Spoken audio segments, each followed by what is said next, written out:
Hi, I'm Deterius. And I'm Sanisha, And we are your friendly neighborhood reviewers. We review all types of things from entertainment and television to news and food. Like and subscribe to our channel.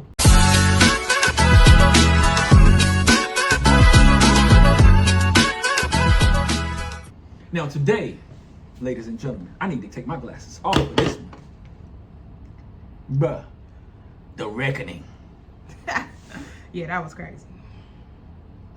Diddy, what? Come on now. And it's so much to unpack with that. It was 4 parts, right? I'm pretty sure Yeah, everybody's it was seen 4 episodes. I We even wonder gotta if they go- were going to do more, but now with this situation with, Diddy, I wonder if they're going to do any more with it. We've been waiting for this for a long time because 50 has been talking about this for the past, since the trial?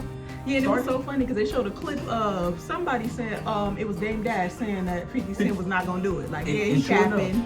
And yeah, it came out. And Netflix on top of it. It'd be one thing if you say I was gonna do a documentary either on YouTube or, even, I don't even know about I don't even think Stars, they probably wouldn't, but Netflix with the mess. I mean. And how convenient for Netflix. Like, because Netflix just acquired HBO Max and Warner Brothers. Yep. So for $80-something billion. Ladies and gentlemen, when I say this, Netflix don't give a damn about Diddy, trying to sue or anything. If they got $85 billion with a B. But I mean, it's consistent. It goes with they did R. Kelly, they did Epstein, and then they did even the other lady, Max something, I forget her name. Maxine, yeah, they have her. Like, so they Netflix, you can tell Netflix whoever, they got a little messiness in them. But as long as they worry about his views, and people was gonna view into this. Right, and this, like I said, this has been advertised from 50 for a while. It has. And the fact that they got the footage from the video photographer, that says a lot. Yeah. Like, this was a behind the scenes that here's my thought about the whole damn trial. From when it first came out and they first started making arrests, I was under the impression that they were going to use the evidence they had found from the house, from the locking up the bookie for the drug they confiscated a lot of tapes, and we haven't heard anything. But that's probably with this stuff, because how do you, like? But no, when we found out about it, it was they had raided the house in Miami. Yeah, I know, but how we found out about how we got the footage was because he didn't pay. He hired a videographer. From what they say, he hired a videographer. And maybe it's because he went to jail. But then when you look at the whole documentary, this is something he seems to do with everybody. But the videographer didn't get his money, so he sold it to 50 cents. But okay, and that is true. That is part of the truth. But what I'm talking about is for because remember they was always talking about like when it was getting ready to come out and they were investigating him. They were always talking about that he had footage of senators and all these other people had celebrities and stuff. Yeah. That's what those tapes were about. No, the video, we ain't gonna get that. The videographer, no, hell no, because that's blackmail. Those were used for blackmail. They're not gonna show, because that's got people in compromising positions. And but as far as the behind the scenes footage of him getting ready to go to jail, that is what you're talking about with the video photography. But what I'm talking about is the tapes that they found in that Miami mansion when they raided it down when they was arresting. I think they even arrested what was it? Who is it? Justin? One of the Combs kids? The boys that was in that house, they arrested some of them. And I think they got let back out. But when the trial first was coming together, I was under the impression, because they said Rico, and they had arrested the drug mule. They arrested, it was a white guy who was the drug mule. They arrested the bookie. They arrested all these people who were prostitutes who Diddy was sending across state lines to for his funny business. Then the case took a turn, and it became more about Cassie and a few other people who were sexually assaulted. And I think Cassie just hit the cake because he paid her. That's where I think the case went wrong at right there. This was supposed to be about Rico, but we're talking more about domestic violence, and he wasn't even charged for domestic violence. He was charged for other stuff. With all these other different things, and just for them to drop all the serious charges to focused solely on on Cassie, and I think that was a smart. Now, I'm gonna give Diddy and his legal team credit because they took that narrative and spun it around, and damn near got people out there saying free Diddy. Now, here's my problem with our community. When we watch the signs of people who are, we watch the signs of stuff, but because of their greatness, we're attached to what they have done. We kind of overlook some of the negative that they do. For instance, I don't want to say Bill Cosby, but I'm gonna use Bill Cosby. When the issues when the cases came against Bill Cosby, the whole black community turned on him. The whole black community turned on him. And to this day, they make jokes about that. And just to be found out, a lot of them were lying. But when it comes to somebody that you like, i.e. Diddy, because all the classics that he did, and let me be the first to give Diddy his props. As a black man, he made us walk taller. The business that he was the first billionaire black man that came self-made mogul. Even before Jay-Z. I mean, I know Bill Cosby had money, but what I'm saying with the difference between Bill Cosby and that's the reason why I kind of used Bill Cosby as because there's difference there. Diddy didn't really, we saw that rise to the fame, especially in our generation. We watched it go from down here on up. Now, during that process, we saw some signs that was like, bro might be, kind of off up there. Something ain't right with him all the way. But then, because there was classics coming out, we had Notorious B.I.G. We had, he gave us Lil' Kim. He gave us Mary J. Jodeci. He gave us so many classics that we still play to this day. And to watch all the business moves that he made coming from somebody who was poor, it was something to be proud of because it gave you like, okay, I can do this too.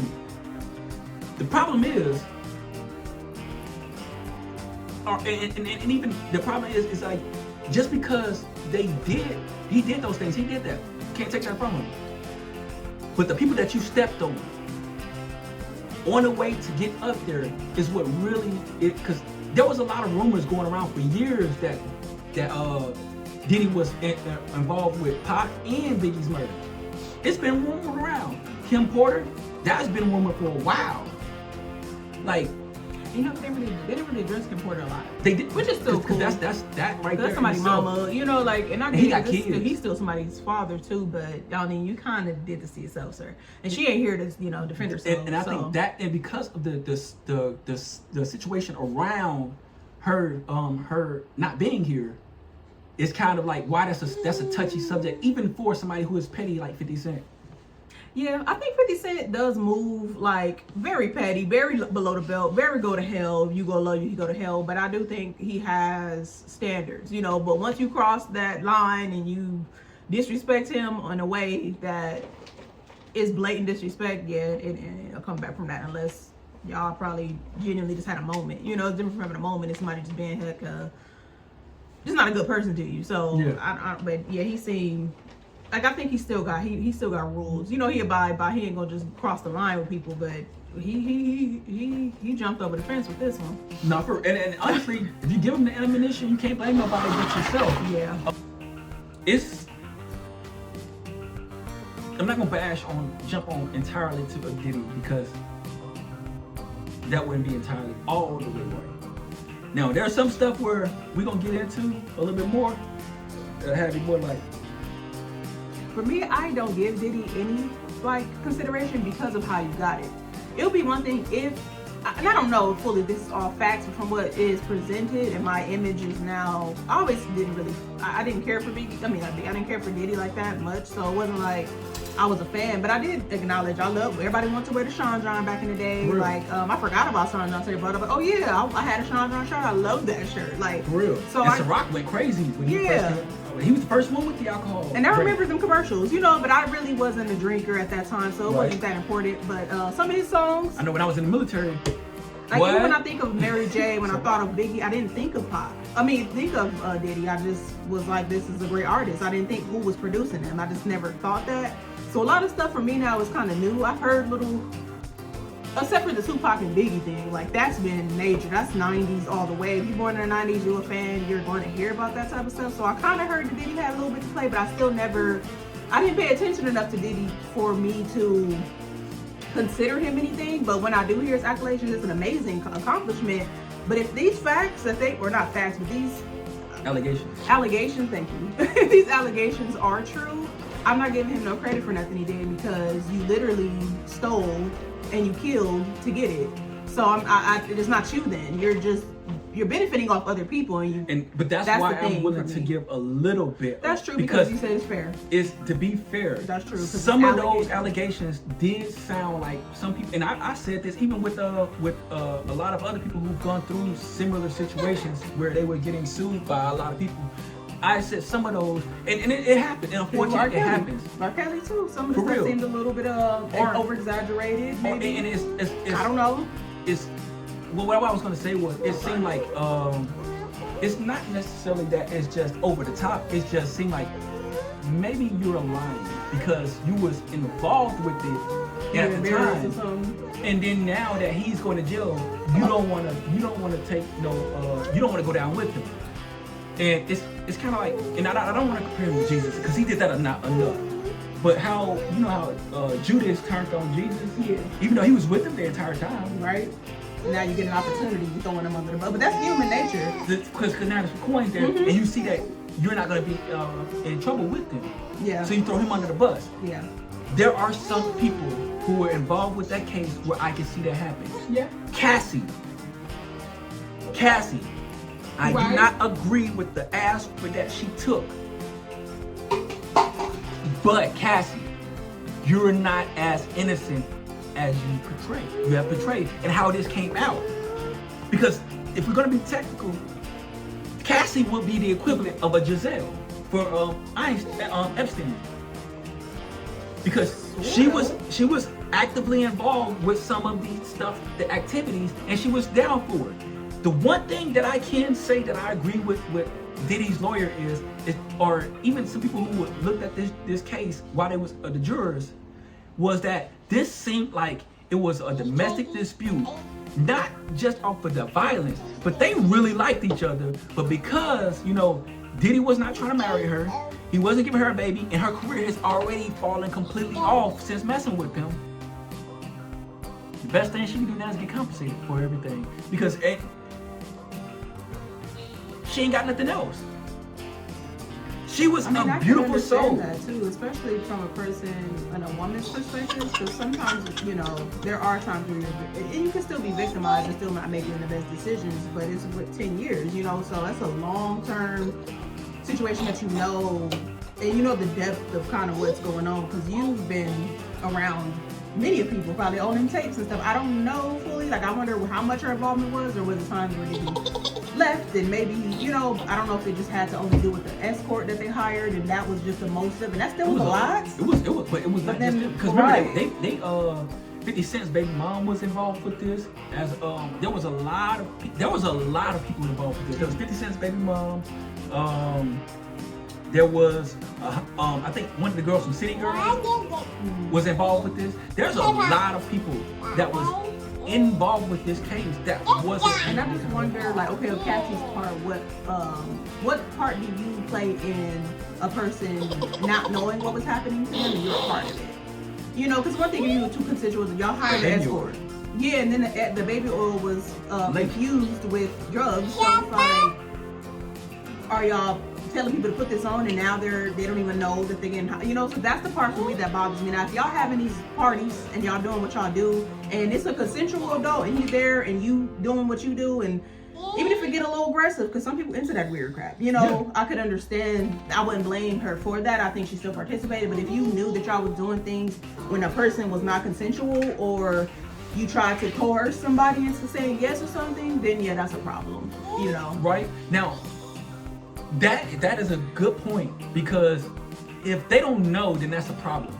And I think that is what essentially A lot of got the situation to where it was, because a lot of people didn't know that they were signing. multiple people have said that they woke up in pain, didn't know, but they stayed. That's the problem with their arguments. But they stayed. It's because it's for the money. Unfortunately, the point of me working with you, Liddy, was for the money. It's not nothing else more. We might have built a great bond because now I'm gonna have a connection, so then your connections become my connections, and we all winning. I think that's their purpose. Once you wake up the next morning and you found out you feel that your body is being tampered with, leave.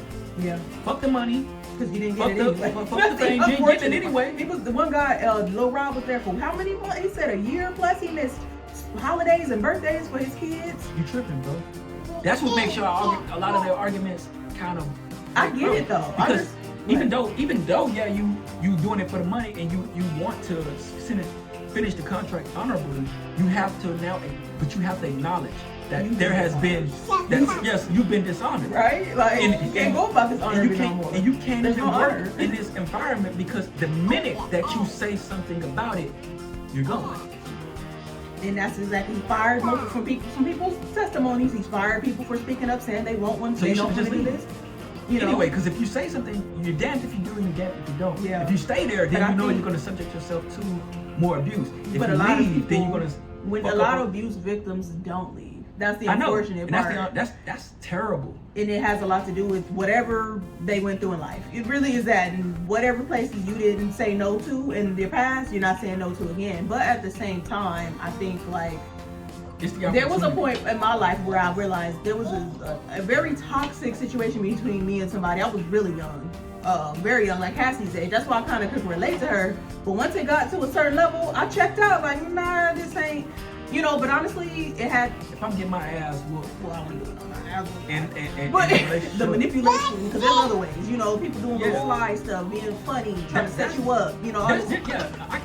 Okay, I agree with you on that. But once the ass whipping started, you got to reevaluate your whole stuff, because now you're looking at it like this. Damn, if I fight back, you might kill me. That's a big man. That's a big man. And Cassie little. It's whole. And I'm not talking about height-wise. She's petite. You see the way he pulled her in that guy? He grabbed her head and threw her, and she fell on the floor and just laid there. You saw how he dragged her ass in that hallway? Come on, man. Why are you see that commercial that they had dropped? Yeah, that was said a lot. And that was kind of like, and that is why I said it was smart as hell for Diddy's team to make this about, you know, the domestic violence portion and less about the actual crime that was being committed, because they got that shit got dropped. The RICO got dropped. Right? And that's so unfortunate, because like they had that man on the ropes, but they made it about Cassie and a lot of these people who were actually, and that's why I say whoever, Diddy was smart in paying Cassie. He was smart in paying Cassie because it was going to be blown out of it. It was terrible. Because the reason I say that is because it was double-edged sword. But he had to fall on something. So let me pay Cassie, because Cassie got the most evidence. Yep. But here's the thing. Let me release those emails from Cassie, between me and Cassie, when she talking about she wanted to get smashed. That ended up that whole case. And then for it to last 10 years, I mean, there's a part that's too long. You do play in your own demise. There's a part that you I don't even want to say that, because honestly, people will get hella bent out of shape about certain things. Nah, I ain't even gonna go there. Especially because of other like victims who stay, like I ain't gonna go there. No, say it. Nah, I'm definitely not. But you know, nah. Look. Nah, I'm working on my communication skills. Here's something controversial but I stand 1000% behind this. You're not a victim if you know if you know what's on the other side and you continue to walk down that path. You're no longer a victim. You're an accomplice at this point. That's what it gives me vibes of, and it's not fully just, oh, she's just getting, abused by her guy, and she just keeps staying because she's, in love. That's a difference, but it's a difference when there's other people involved, there's inappropriate behaviors going on, it's honestly illegal work going on. At some point, you gotta say enough is enough. And if you're not at that, and for 10 years, you gotta be a part of it. I'm not gonna lie. I'm not saying that that's what she did, because I don't know the full circumstances. But yeah, I just that's kind of where I was gonna. That's a better choice of words, because my words be coming out just cut, and I don't be thinking. Because honestly, that's how I for some of the people who say that they were victims and they did this thing because they was fearing for their life. Look at man. I'm gonna say this, and I don't care how people feel. I'm tired of hearing that. Wait, what do you mean? Because it's like, okay, so what I'm saying is like, every time, if you look at the R. Kelly documentary, Surviving R. Kelly, the parents made it seem like that, oh yeah, they didn't know where their child was, but come to find out, y'all send a text message, y'all encouraging y'all daughters y'all dressing y'all daughters, y'all participating. You sending your daughters over minors. Not even minors. Fresh out of high school, at least. It's still inappropriate, but they kids. So fuck how you feel. You are part of it. Stop saying that, yes, oh yeah, I fear for my life. No, you didn't. Because if you fear for your life, then why didn't you go to the police? You could have made a police report. Y'all don't know where y'all kids at? Why ain't y'all filing missing child report? You feel so endangered? Why didn't you go to the police and say, hey, listen, I need somebody, I need some help. And go and report this. Because if you get a paper trail, you ain't gotta, press charges because you don't have no physical proof, but you can file a police report. You can still file a police report, and if you get witnesses, like how these other people are coming out, and you tell them, hey, listen, I got, you go, all the people who've dealt with Diddy. You couldn't mean to tell me you don't know these names. You know these names, you heard, but you probably don't know the detailed story. But you can go, hey, look, let me buzz your ear. Hey, I had this issue with Diddy. I just want to know what's up with your story with Diddy. You can find out that, and then you, like I said, hey, listen, I'm gonna file a police report. Would you be willing to, put your neck out there? If Cassie was able to do it for $30 million, and so many people followed behind Cassie and did it, why couldn't nobody do it beforehand? But that's the touchy subject because people don't come out and say nothing because it's the person of who it is. Because when people have come out, their cases are dismissed, they're not really heard. So I can get the point of not doing that because of the stature of this person. Now, if this was a regular day-to-day person, but people don't do that regular day-to-day sometimes because they're not heard. Still do it. I mean, you can't let the outcome deter you from going down the process, because what that does is, just like every time Diddy had got the shooting at the club, where Shine got deported or got sent to jail, there's a paper trail behind that. We can see that paper trail.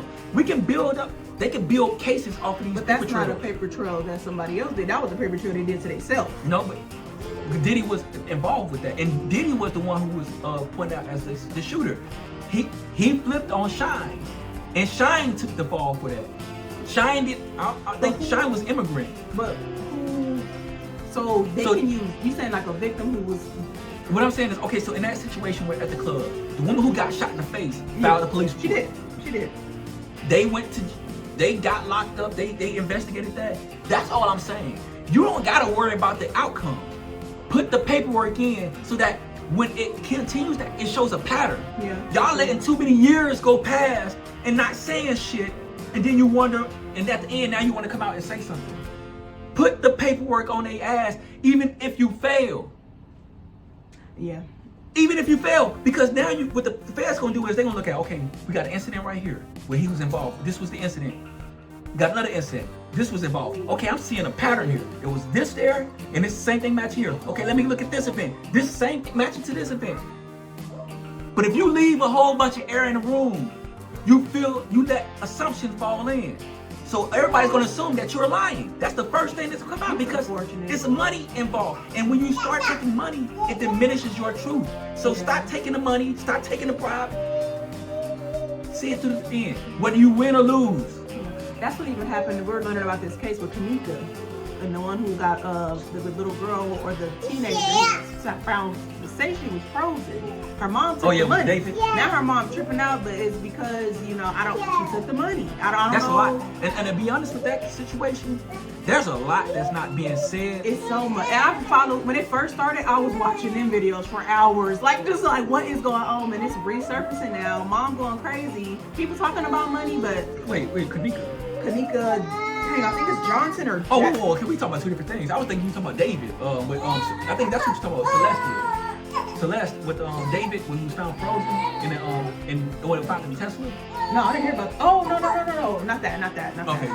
Oh, I forgot about. We was talking about that one too. We forgot about that one. But no, it's just a whole. It's honestly, a lot of stuff going on. This happens all the time though when it comes to abusive people and people who are and the victims. And I think. No, she's gonna get picked up. Yeah. But yeah, I think people need people who are complete opposites. Like you need people in your corner. When people who are like that, very timid, very I don't know, they let their feelings and their mindset stop them from what they know is what's best for them. You need somebody like this that's gonna kick you in the butt and make you go do something because you're not really. I don't know. It's a really hard place to be in when you deal with a lot of stuff. So I understand why people don't go, but it is honestly the dead on truth. You can't really lean too much into your feelings all the time or your mind. You can't let your mind trick you into taking just a seat because it's not time for that. No, you know what the real is? You can't let your fear that outweigh. That's mental. Outweigh the anything because the only reason that a lot of people are not going through with these cases is because they fear for they fear for their life and they all scared and that's fine, but don't say that. This is what you do. Go do it anyway. And it's so because if something happens to you, guess what? Now there's a murder charge to it, or there's a fear, intimidation. There's a lot that's added onto it, but you got to do your own legwork. A lot of times people want to talk about it, but they don't want to go and do it. It's so easy to say this and this and do this. It's so hard, but go step in there. Go step in. It's gonna be scary. You're gonna feel like it's just it feels even completely opposite to who you are because you just want to live in harmony. Like nigga, I'll be chilling. I'll be minding my business. I might have fooled with Diddy just to get a little money. I was trying to, get back to my kids, and now we're in this situation. And it's because you allowed every day to go past, and you leaned more into the fear of you being less than all of that, that comparing yourself to him and all that, so. But just think of it this way: old girl who was in Dirty Money, not the one who filed the case against her, but the one who they had on the interview. Yeah. She basically told y'all everybody how it really is. She took the paperwork to her lawyer, and her lawyer told her he's selling you fame, but not fame and fortune, and she still signed it. And it reminds me of something that Kevin Hart said on one of his specials. It was the intro. It says, "Everybody want to be famous, but nobody wants to work for it." A lot of these people who was with Diddy, they wanted to be famous, but they saw it. Okay, so instead of the hard work and talent, if this man told you or was grooming you like y'all saying he was, y'all really liked it. That's what y'all would do anything for fame, include selling your own ass. And that's what y'all did. Y'all sold y'all pride, some of the men, y'all sold y'all manhood, and y'all can't get that back. And now you're out here, and everybody knows now. So now you're trying to play a victim. I'm not saying that some of y'all didn't get fiddled by the diddler. I'm not. That is not what I'm saying here. What I'm saying here is that there's a level of accountability that people are not taking anymore. Everybody wants to say, oh yeah, it was this person, that person, this person, that person. No, take the accountability for yourself. You did that. But in the same token, if you're in a position of power, it's not your job to make people feel below you. It's your job if I can give you the opportunity, let me give you the opportunity. Because that's what you're painting it as. We're a family. You want to push this narrative. We're a team. We're all collaborating, and they do be putting in work though. It's I feel like there's two different types of work that you got to put in if you're gonna pursue fame and fortune, to be honest. And there is work where you in the studio, you getting up early mornings, all of that. Yes, that's work that a lot of people don't even do. Everybody ain't trying to get up, to work on their dreams. So you're putting in work, but that other the other work that you need to do internally, most people are not doing, because you have to be on your P's and Q's, because you're dealing with people who got the ability, they got the power that they could afford. If somebody could just afford a lawyer, you can call up. I tried to or don't even have to afford to have them on retainer. Exactly. If you can afford that, you could call them up, hey, it's an issue, and they're on your pay every day. You don't have to save up money to go get a retainer. Most lawyers today are about $3,000. The cheap ones are $3,000 for the initial retainer, and you ain't getting no lower than that. So to have somebody just you gotta realize who you really telling with. And I don't think a lot of people do that type of work, but I don't think a lot of people know either, because I think about Ice Cube, how he got what he did, what he needed to do. Now he's his own person, making his own moves, doing his own thing. Now that don't mean he didn't step on some people on his way. He had to, because he did. He had people signed up under his Ice Cube. Now nothing negative against Ice Cube, but he did have people signed up under him that he stole their music and took claim for it. Yeah. It was off of what was off one of the Fridays, Rep Your Set or something like that. Mm-hmm. That song was not his. Was it his voice on it though? Yeah, he rapped it. So somebody else wrote it. But it was another people. He took the song from some artist that was signed up under him. I think I did hear about that. And I think it was on the end of Friday, the outro of Friday. Yeah. Okay. The I think it was Rep Your Set, but I think he changed the name of it. But it was in essence it's the song. But regardless, that happens a lot. But that is not, the end all be all for that. He ain't, taking nobody's manhood. He ain't emasculating. He ain't doing none of that. Yeah. Here's my advice to people who are trying to get into the music industry or trying to anywhere, because it's not just music. It's movies. Because nowadays, it's entertainment industry. It's not even. It's in the influencer realm. People who are doing podcasts. Well, yeah, of course. People, social media. It's cash money. I don't. There's people making money just using their computers and phones and laptops and stuff that people know, that's famous, and they ain't even making no money. Right. So here's my advice to everybody who is trying to get into that realm. Fuck the money. Fuck the fame. If you're gonna get into something like this, you gotta have a confidence and understanding of yourself before you just go out into the world. That's good. Because then if you have that, can't nobody manipulate you. You notice you see some of these celebrities who don't have none of these issues up in there. They might go to a Diddy party, but they ain't staying for too long. Or they might be in the industry, but they ain't, doing some of these rituals that you see other people doing. But that only comes from a confidence in yourself. So instead of going out here chasing money, trying to be famous and all that, chase happiness, bro. Because a lot of these people who we see on this document, they're not happy with themselves. They weren't happy with themselves to the start of it. That's why they try to overcompensate by let people know my name. That's the same shit Diddy was going on. He wasn't happy with himself. Yeah. And look at what, and those people, once you start getting in a position of power, look at what they do. So stop worrying about the money, the fame. That's gonna come. That's gonna come. As long as you put out good product, you gonna have that come. Worry about your goddamn self and stop just listening to people.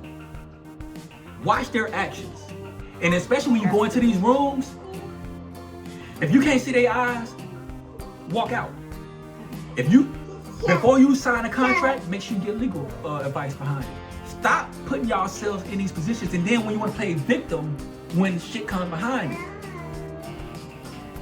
Because some of y'all putting yourselves in stupid situations because you're trying to, achieve something cheaply. If it takes you 10 years, so what? If it takes you 20, so what? Morgan Freeman, we didn't even know who Morgan Freeman was until he was in his 40s.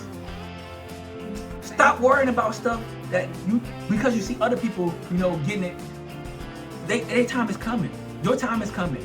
It might be just be their time right now, but you don't even know what they got to go through. And now y'all seeing it. Yeah, and it's not really cracked up to what you think it is. Y'all seeing it right now.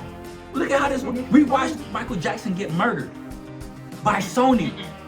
And look, the Beatles came out a few years ago with the whole fucking album. Who owned the Beatles music? Michael Jackson did. Why after he died, 10, 15 years later, now all of a sudden the Beatles is dropping music? Stop chasing fame. Because y'all putting yourselves in, because people know y'all want to be famous. They know y'all want to be, be rich. So they putting y'all in compromising positions and seeing if you're gonna do it. And a lot of y'all are doing it. And then you want to play like, oh yeah, well I didn't know I was being manipulated, or I knew it at the time, but I just want to be famous. If you knew it, then you also acknowledging that your part, you playing in it. So do that. Stop putting it off on everybody else. Acknowledge your part. Yes, Diddy was fucked up for a lot of things he did. But what's even worse is that some of y'all did it. And now y'all looking for, and I'm not saying everybody's looking for a payout, but a lot of y'all are taking payouts. And a lot of y'all are owed payouts for the stuff that you did. Go for that instead. But don't tie it to a victim mentality, because in all honesty, you're not entirely a victim. If you've been in a situation like that for more than 1 year, 2 years, you're no victim anymore. You're a part of this. Because they know that, okay, I got this person. I suck my hooks into them. Most of y'all are scared about y'all reputation, but y'all are willing to do whatever it takes in the first place. A lot of them tapes got people who was in agreement with it. Some of them didn't. But y'all embarrassed now, and because for men, a lot of the men that was a part of this, that was actively participating, y'all can't come out into the hip hop industry and be like, oh yeah, I didn't do this and that, after we already know y'all did it. And that's what the problem is. So now y'all pride is hurt, and now y'all got him on the ropes, because Diddy's in jail for at least 4.5, 5 years. He's gonna be gone for a little bit, or at least a couple more years, I should say that, because this happened in 2024. He got arrested in 2025. He got something that time served or something too, so it might be. So when did he get arrested? In this year, right? So earlier this year. I think so. So yeah, he ain't got no years. He still got about like 4 years. Yeah, about 48 4 years and 2 months. Yeah. But they added some time on there. They added a month or 2 months because of him with the drinking situation. So he got about 4 years and 4 months to go, but he probably got about 4 years now, realistically. Right now, y'all need to figure out what y'all gonna do with y'all life. And we're witnessing the fall of the entertainment industry, but not the entire entertainment industry. We're watching. This is what Cat Williams predicted last year. This is what he predicted last year. And I'm not saying Cat Williams ain't got this, because I'm gonna say that for another video. Because I think everybody got their own little dirt.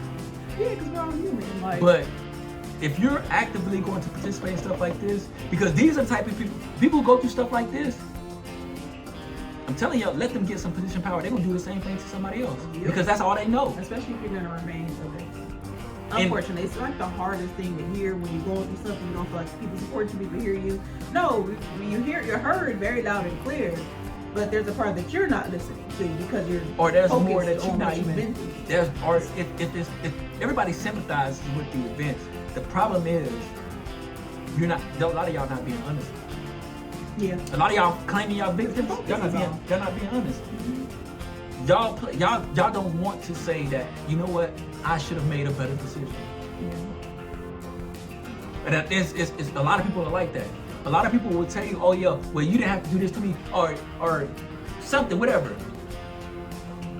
But you don't want to talk about yourself and take accountability for your actions, because you didn't have to do it. Yeah. Even though that person might say, okay, well, I'm not paying you until you do this, or if you ain't doing this and this, you go, okay, fine. If you get blackballed, I mean, it doesn't, like, some stuff gotta be worth it. Yeah, you're so scared to be blackballed, you're so scared to not get the money, but this is exactly where you end up anyway. But then you just wasted 1 to 2 years, maybe more, to end up with nothing. So now it's like, okay, now I feel like I need to go to court, but you still didn't get nothing. Unfortunately, because he locked up. He can't send you no money to your bank account right now. What a lot of people are realizing is, who was involved and was with Diddy for a long time, who didn't get the same, they realize now they spent all that time kissing his ass. And gave him everything he asked for. Just for them to realize, to wake up today and realize they waited the entire time. Some of the people wasted 10, 15 years of their life. It's really because you chasing behind Diddy too. Like you chasing, you using his name to try to get something, and he's using your name. But the only person that really gets anything out of it is him. And he goes even deeper than that.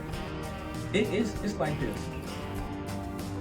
The worst thing a person can do is waste their time. And y'all, some of these people are talking about serious 10 years.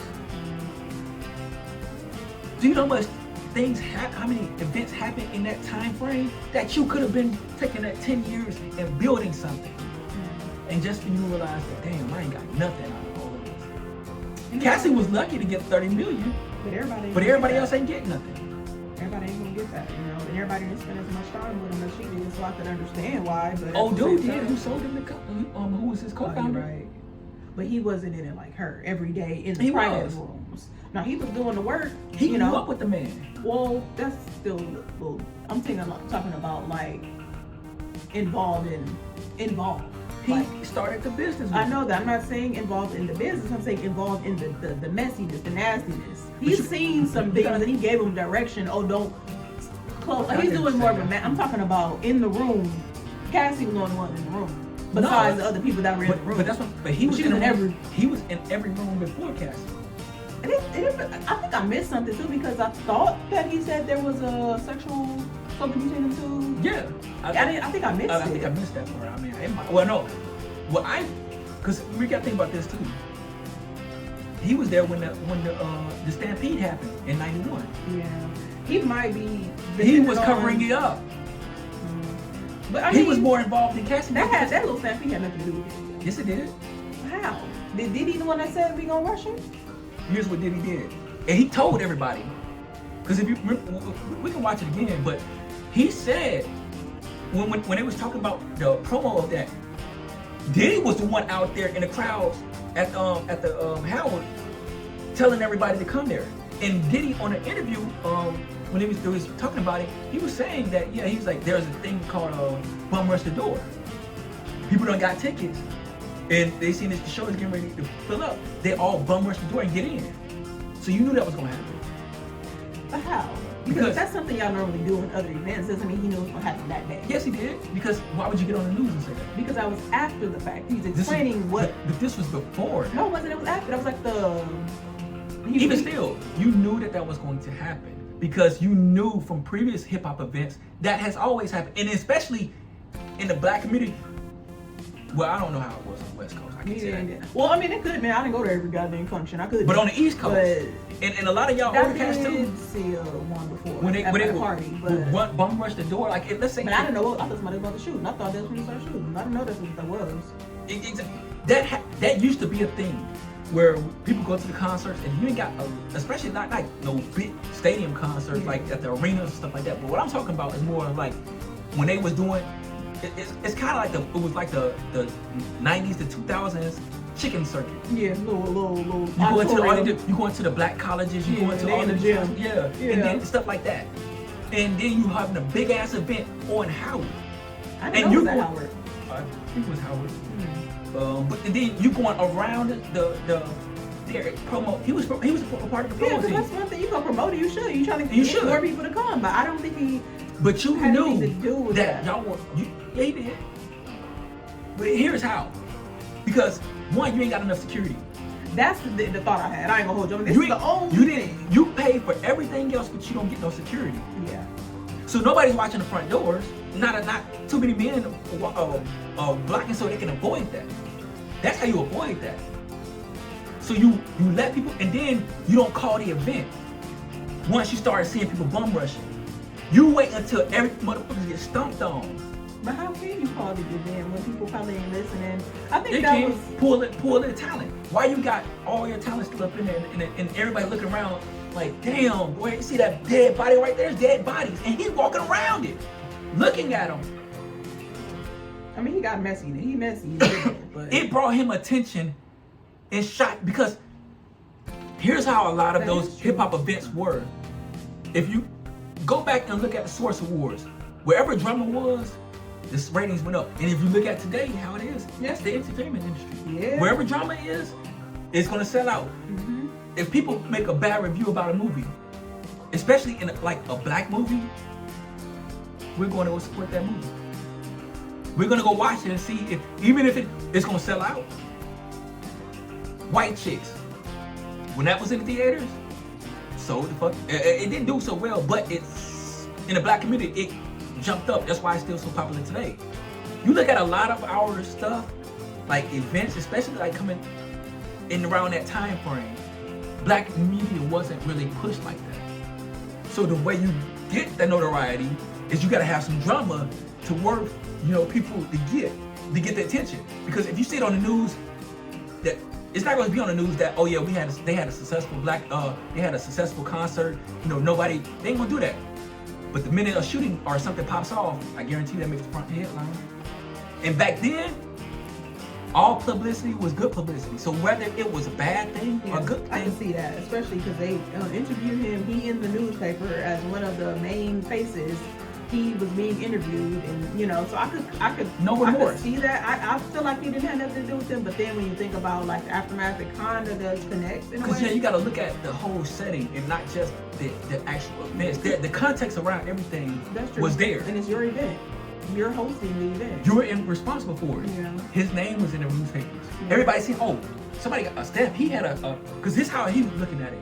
People gonna look at the see it on the news and like, damn, he had a party and people got stumped. Yeah. How good was the party? I don't even think he expected people to get stumped though. I think he expected just a rampage to be the rampage, and then it was gonna still blow him up. But it's still unsafe regardless. You're not thinking about that. Could be true, but ain't nothing like a murder at I don't think he expected, especially not no shooting. This wasn't like a shooting. This was people trying to get in. Unless, because there's people that it brings excitement. Oh dang, his party was so. It's so. Notice why you think all of his parties have been a big spectacle. It's when you get all of the celebrities there. I mean, people just go to a party. You go to a party. I'm a thing. True, but ain't nothing like a party that somebody had got that caused mayhem. But that would make you not want to go. No. Project X. You remember that movie Project X? But that was nobody died at Project X. That was fun. It was huge. But the media around that was just like, yo, this kid just threw the sickest party of all time. That's what I think P. Diddy's goal was. But then you get inappropriate. Like then you don't. That's what that was taking. That's how he wanted. Now it's unfortunate that people died, but his mind was, if I can cause mass chaos without somebody shooting or anything. I get the chaos. I just don't get the deaths. I don't think he did one of them. It's not the death. It's the issue is not the death. The death was the outcome of it was I don't want to say it was unplanned because it wasn't. He didn't think it was gonna be that serious, but he did. In my mind, and I may be wrong. But in from how I watched that and I gathered from how his mannerisms, how everything went, he knew there was a slight chance of a death happening. Now he probably didn't think it was going to be a lot of them, because I think there were most people who got stomped and stampede and during that stampede. Yeah, and then he might have didn't think that was going to be the full outcome. He might have thought maybe one or two. Just enough to, it causes so I can look like a hero and make get in front of the cameras and say, hey, you know what, we're not gonna have this up again. And then I'm gonna beef up the presence of security. But it's enough publicity from the news that it's going to get people talking. And that's all I need is people to talk. Because if I throw a party and I can make a promise saying that this is not gonna happen again, people gonna come to my party next time, and I ain't gonna have to worry about. You notice. Ever since after that, he never had to worry. You never heard about a stampede at his party. Well, I mean, you gotta live and learn. No, but okay, you do. But in doing that, and yes, that could be a thing. Mm-hmm. But what I'm saying is, it got at the end of the day, it did its job. It got people talking about it. And as long as I can get people talking about my product, whether it's good or bad, that's going to spark the interest in some a group of people, whoever my key marquee people are. And that's just people who want to come and have a good time, who want to get fucked up, you know, who want to do this, want to do that. And they don't mind a little drama. That's why the hip-hop community really was his focus at, because if he wanted to go straight MTV, he could have done that. He could have changed his whole route up. But because his market is not the white audience, his market was the black community. And he knows that our community, we don't give a damn about nobody getting stepped on.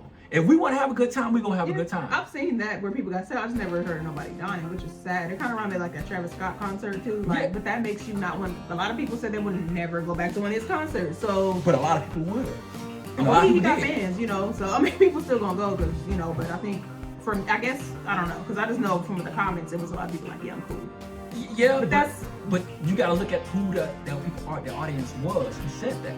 It wasn't the white. It wasn't the white audience. I don't know. I didn't. Really it was mostly the black audience. But you look at who Travis. But you gotta. That's what the thing. What I was getting ready to say. You gotta watch who their people's intended target are. Travis Scott is, yes, he's a hip hop head, but he is not just strictly hip hop. He is more of. He's like every other artist. You want to get the white crowd. That's where the money is at. You got like a rocker or yeah, like a like dark punk hip hop like type that emo type of hip hop. Like he's in that type of crowd. Now I'm not saying he's full blown emo. No, I'm not saying that. But his music is mostly tended to the whiter audience, and that's okay. It's okay because there's some black people who like this music too. Oh yeah. But in this era. Even though Whitney Houston, a lot of her music early on was pop, was for white, black people didn't fool with her because they were saying she didn't make black music. And I thought that was stupid. Like, that's I'm glad she took the route she did because she got. No, I'm not, because that's how we lost her. We lost a beautiful soul. To what, making pop music? No, because she changed her whole lifestyle. To what, cater to who? To the black community. Oh, that's what I said. I actually like that she started off doing pop. I think that was smart. Yeah, but I don't think it was good that she changed her out, because that's how we lost her. Yeah, you could have put out a little album, a little R&B album, but went back to what you do, I mean, or a song or a single. But she was doing that. But the thing is what Whitney is. It's not the music that the issue became.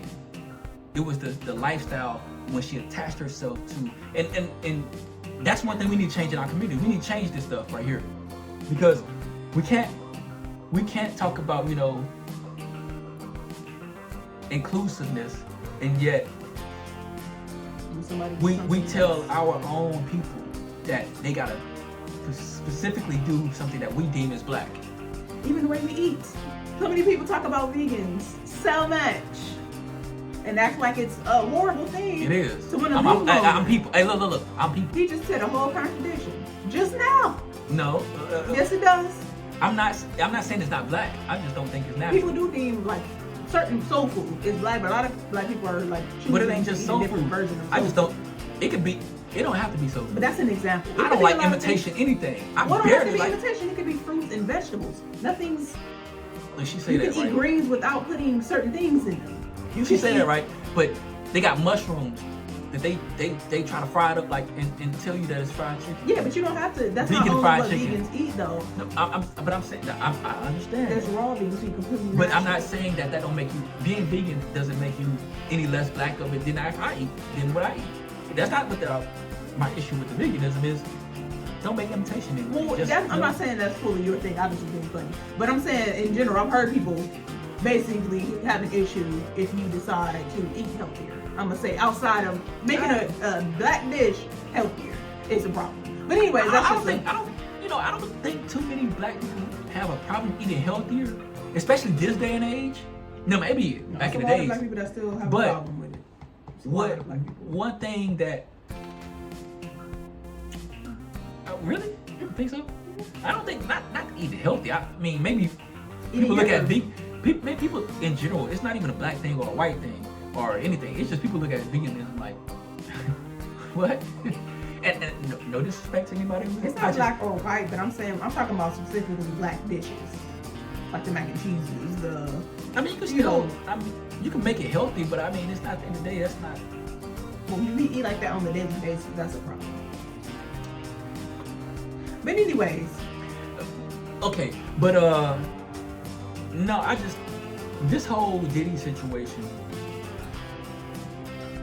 is shining a light that we need to address in our community on a serious note. It's not just, you know, and it's because everybody wants to say Jay-Z this, Jay-Z that, you know, this people or this person. One thing I don't like doing, and it's just me personally, is taking the attention off of one person because of what they did and try to put it on somebody else because what I may assume that this person did. Even if this person did it or not, we're not talking about that person right now. We're talking about this particular situation. And one thing in our community is that people tend to do a lot is they try to do to justify, or not even just justify one person. They just say, oh, well, I don't hear you guys talking about this. I don't hear you talking about that. Okay, and right now that's not the issue. Yeah, right now we're dealing with the situation right here, and our community is getting worse and worse at this. We're willing to, and I said this earlier, we're willing to overlook some bad behaviors because of the good stuff that comes from this person. And we need to stop that. We need to hold our own accountable. And that also starts with ourselves. We need to hold ourselves accountable. What are we doing to allow or to further push that agenda? Because this goes into politics. This goes into everything. What are we doing? What are we doing to make our community better? And I don't give a damn about what the white community is doing. I don't give a damn about the Asian community. I don't give a damn about the Hispanic community. What are we as Black Americans? What are we doing? You talk about another thing. Stop, for all you people keep saying, stop tearing the Black man down or kicking him while he's low. I'm gonna look right in the goddamn camera. Y'all wasn't saying that shit when he was kicking that woman while they was down on the ground. We looked at the video. Cassie was on the fucking ground and he kicked her. But you don't want to kick this man while he low? All my brothers, stop that nigga. I guarantee they forget kicking him out that jail like he. Oh no, he taking it and giving it. I'm highly sure. Enjoyable. They're all enjoying his presence. Because here's what they looking at it as: if anybody touch him in there, if he, I don't want to speak death on nobody, but if he dies in there, you know how many people, how much of an investigation that's going. Diddy's a worldwide figure. You think he's going to, if he dies in there, that in jail? But anybody's saying kill nobody, I'm not saying that. You could actually treat him like he ain't nobody. You could actually walk past him and look away. Like you said, we should do better as Black people. That's what y'all could be doing. Nobody's saying put your hands on him. He in prison. Unless he putting his hands on you. And maybe you might just need to go up in there and mollywop him just a little bit. Just because you think you that bold. But you're going to need somebody to stop you.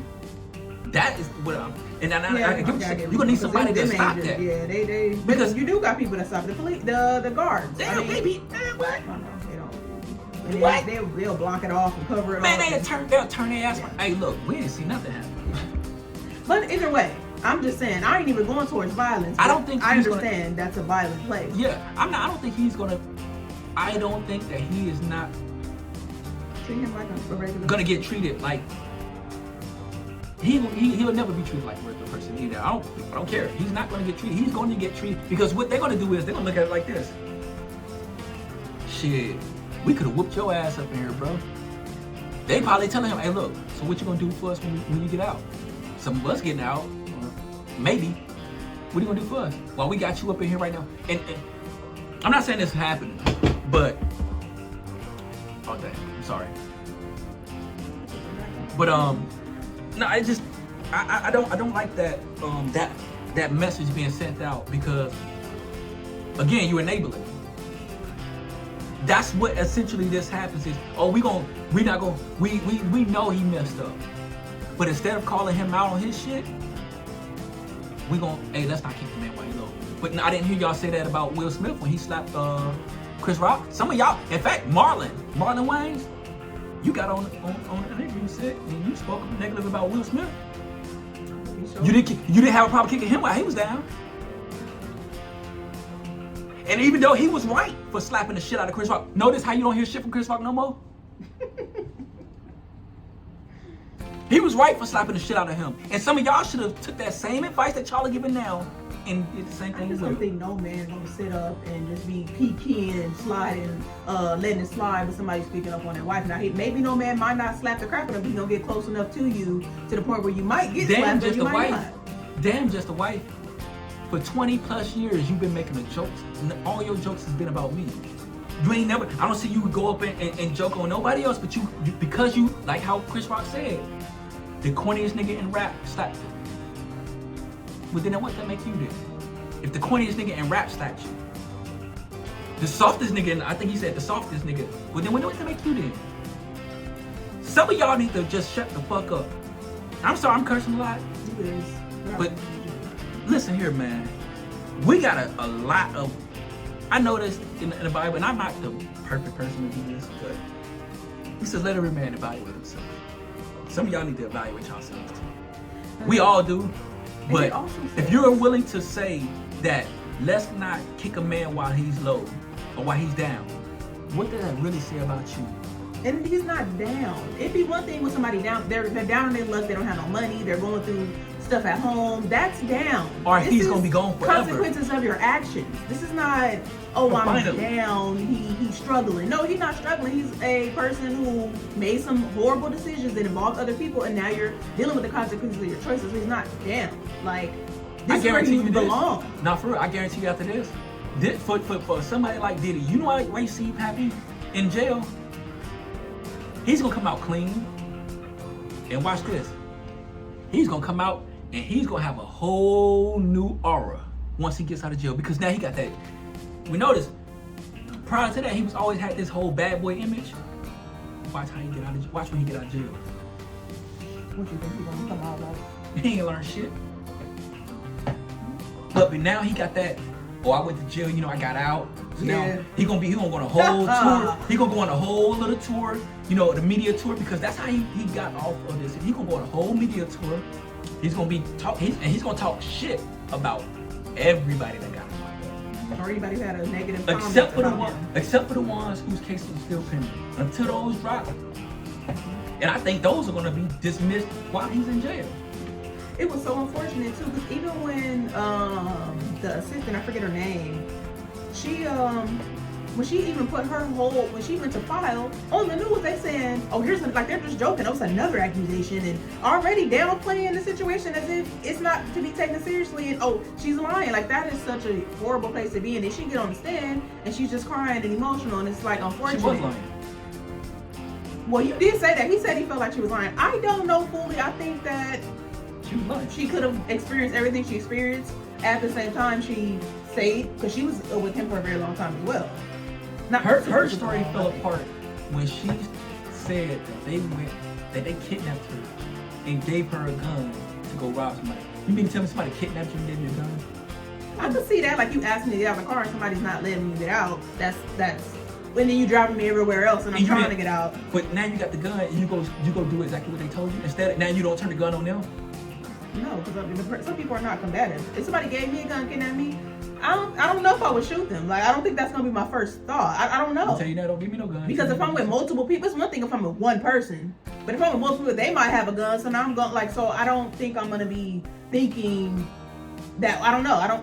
So like, you're telling me that because they got they got guns too, you're willing to instead do what they actively participate. And then go along, you know, that means going on fully. She went on fully. You went to the house to go kill somebody. I don't know if she actually killed that person. No, she didn't, but she said she went there. The fact that you did that and you admitted it in court and talking about somebody, there's no way you can paint that as you a victim. You're an accomplice. Well, somebody got a gun up to my head and making me do something. We don't know if there was no gun to her head. But you don't know if it was. But what we do know is that they gave her a gun and she went to the house and did it. And went up to the house and tried to do what they told her to do. So that is a speculation on they put a gun to her. We don't know for a fact. I kind of believe her. Unfortunately, I just do. I do believe that there's situations that could happen. It could be extreme though. It could be an extremity because people do be lying. I ain't gonna say I don't know if that's what she's gonna claim. I've been in some really crazy situations. But she wasn't kidnapped.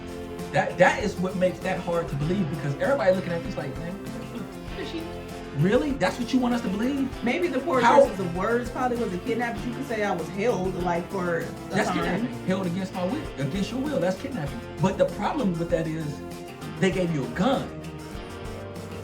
That is where her story went wrong. They gave you a gun. I don't see why the fact of her not shooting is like, I'm gonna say I don't see why. I can understand why. Let me just say it that way. I can understand why if she didn't decide to pull the gun on nobody else, I can see why. You're a woman, you're probably in the car with maybe 3-4 dudes, you're not really thinking like, damn, you gonna come out of this alive. You gotta be, you getting bullied, basically. That's the thing. Y'all ain't ready to die for no, everybody's not, and everybody don't think that way. But then, so you're willing to say that you're willing to live, and you're about to live, but go along with this, which is a crime.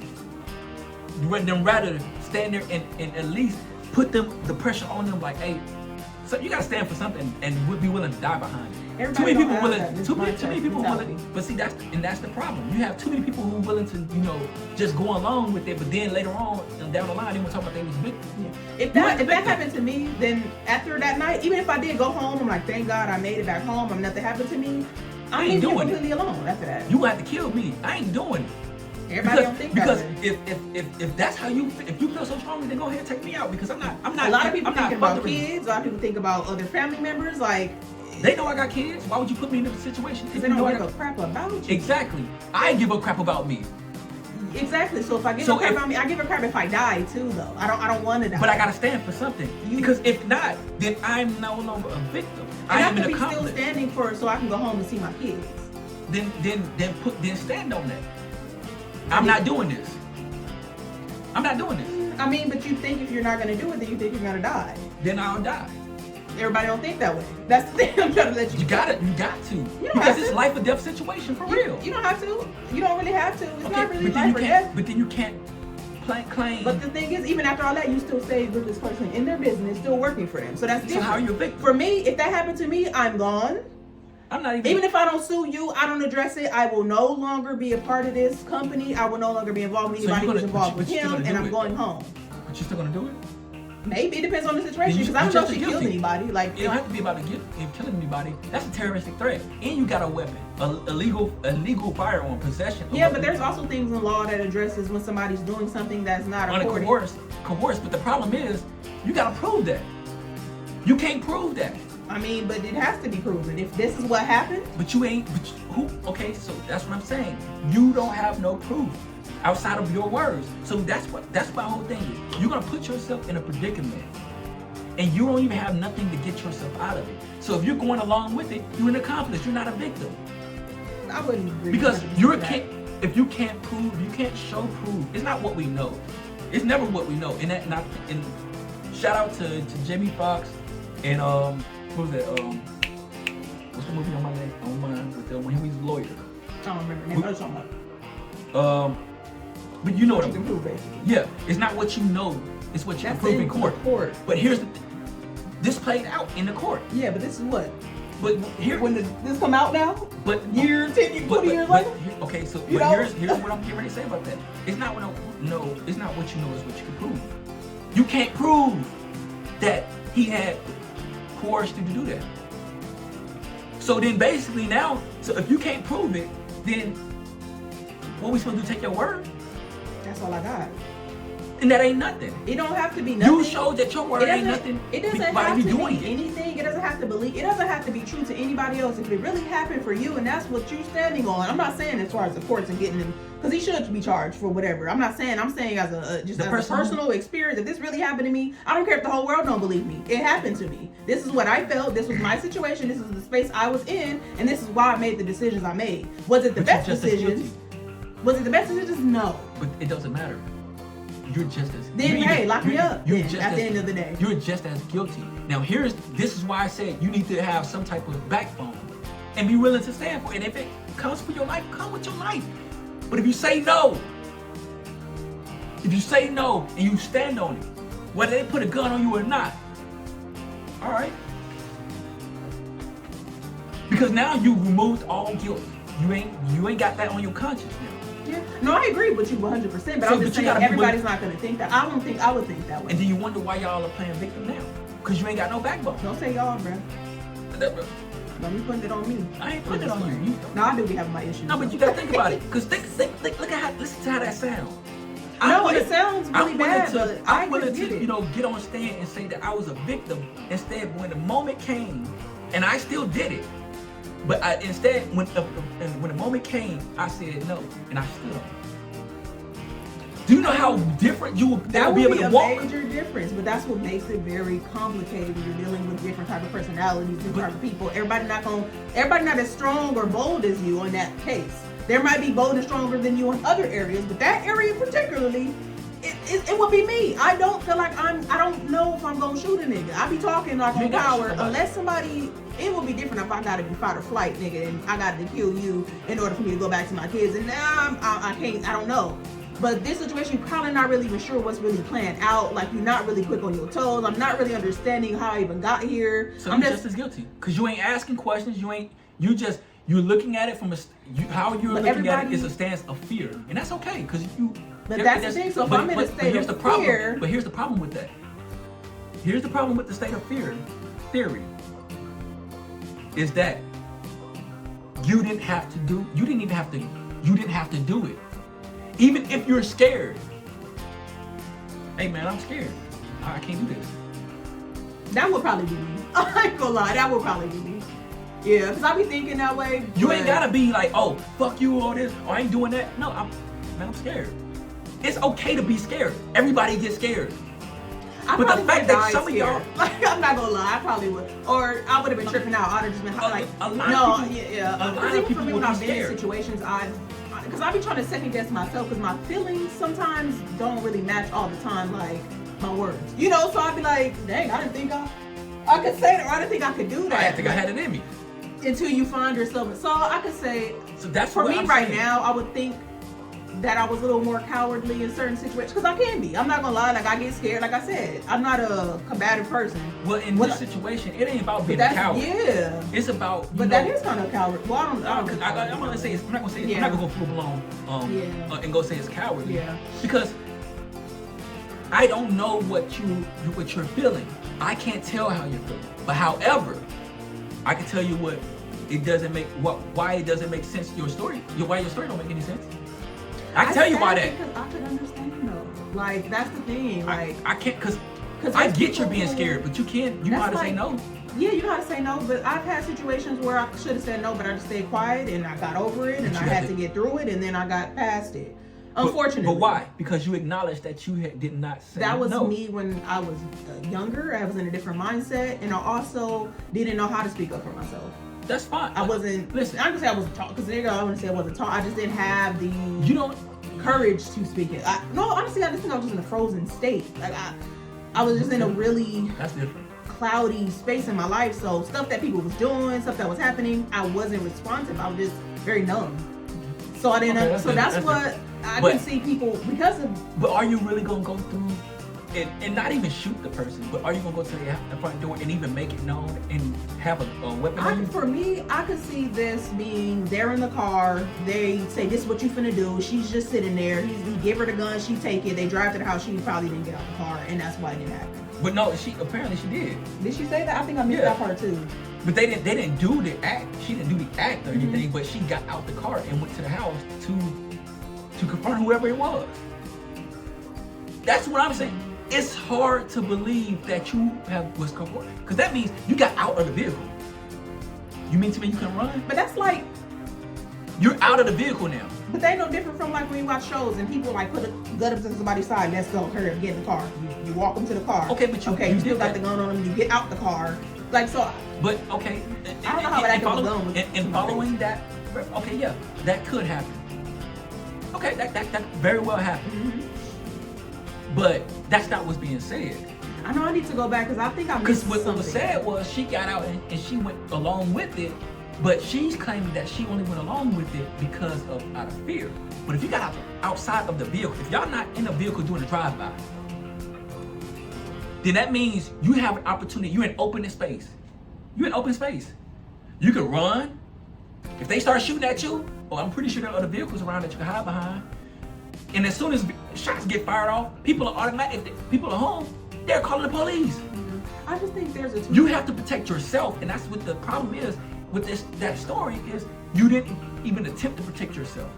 You went along, and then now you want to say that you was coerced. I think there's a lack of compassion when it comes to people like that, because it's the same thing when Cassie got pulled in that hallway. She could have got on that elevator. Nigga, take my purse back in there. All right, I'm gone. She did.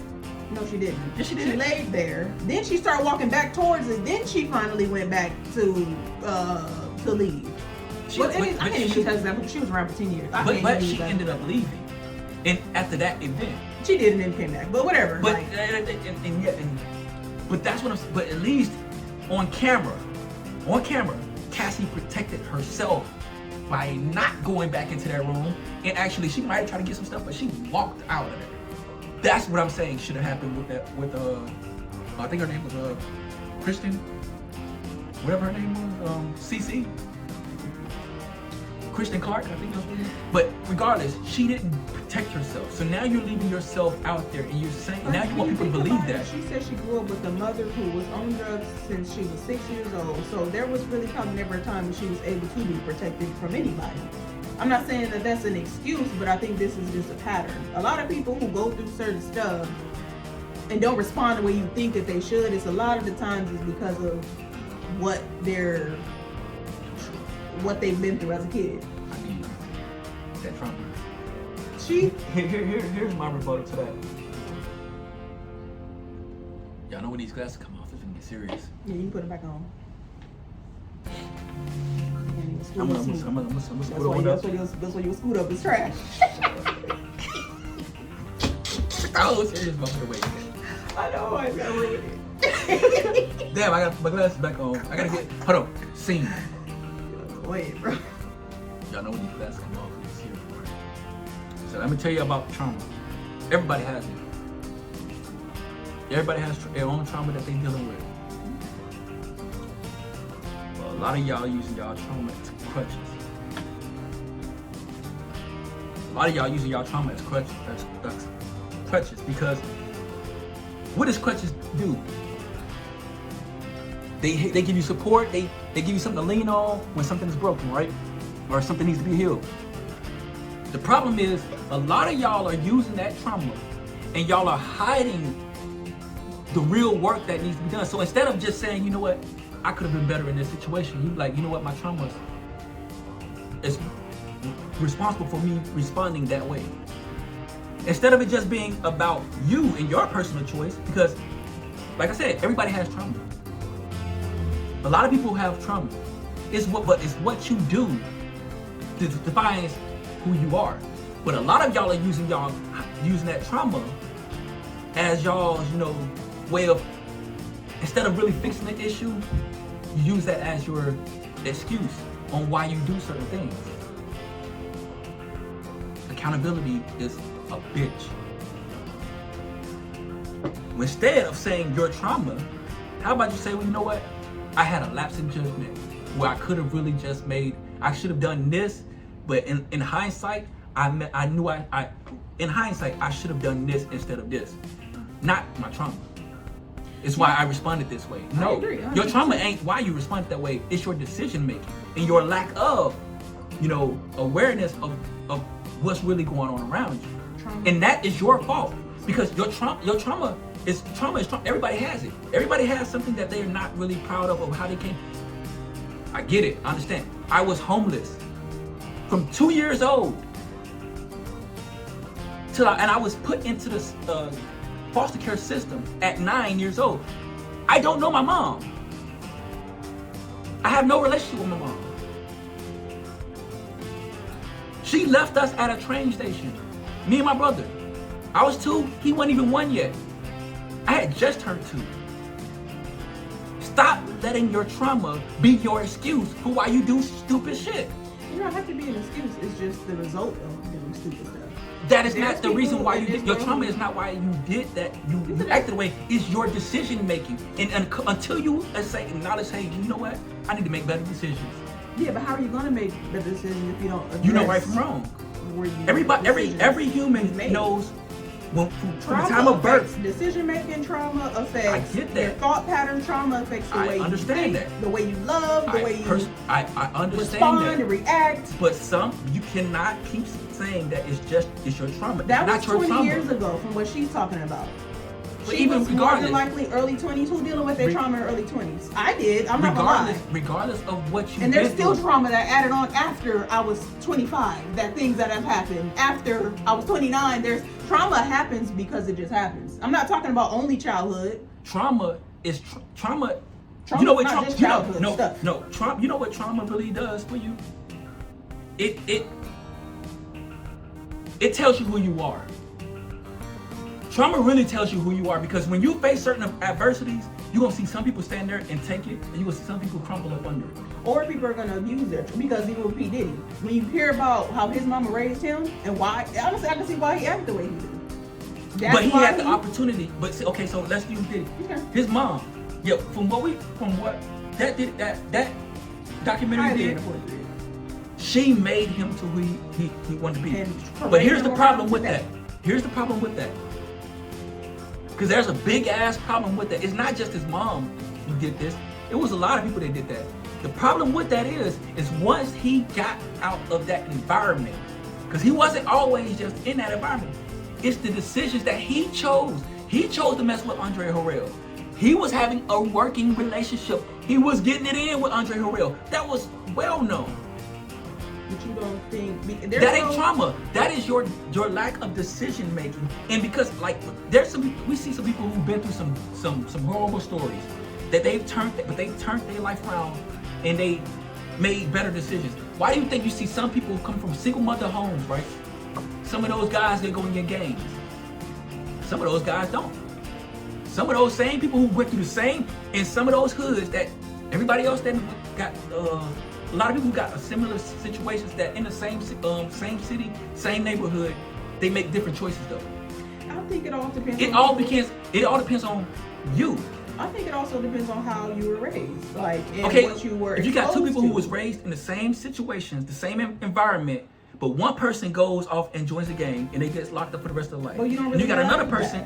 Most of the time in households, kids are not experienced under the same perspective. Growing up with my brother, he had a completely different perspective of our household than I did. I'm glad you said that. He was treated differently from what I was treated. He did make dumb decisions too on top of that. That is what I was getting ready to, because he made a lot of dumb-ass decisions. Yeah. Now, could it be that there was a lack of guidance? Absolutely. Oh, yeah, absolutely. But just because there's a lack from something else does not absolve you of your personal behavior. Yes, your environment can and will shape your whole entirety.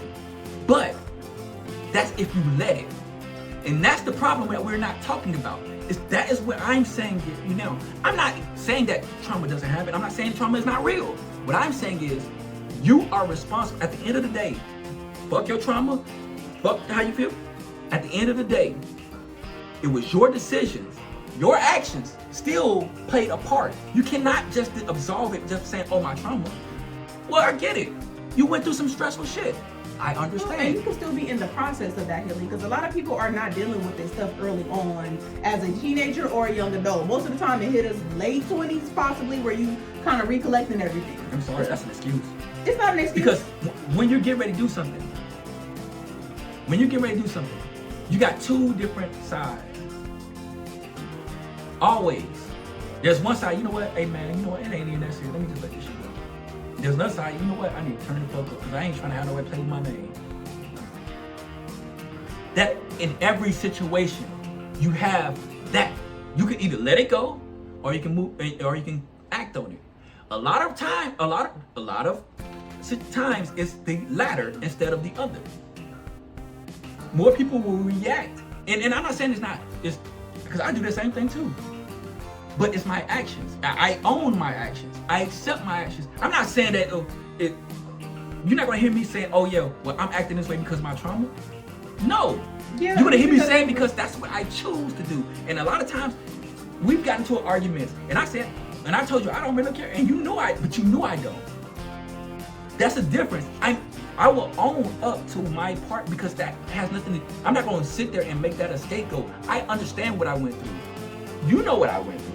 But you ain't gonna never hear me say, "Oh, that's why I act the way I act." Yeah, no, because you don't say that thing doesn't mean that your trauma still not affecting you. Just because you refuse but it's not address or deal with certain parts does not mean that it's not there. But that's the issue. But I'm not saying that it doesn't. I think a lot of people are vocal about it. There's nothing wrong with being vocal about it. But I'm not saying that. What I'm saying is, oh, I understand we all have trauma, but at the same time, it was your actions. It's not your trauma. You can't always put it on something else. This is the thing. On yourself. We're talking about the girl, C, whatever her name is, right? I think she's talking about something that happened 20 years ago, and I was addressing what she dealt with when she got on the stand. Prior to her even getting on the stand, she wasn't believed.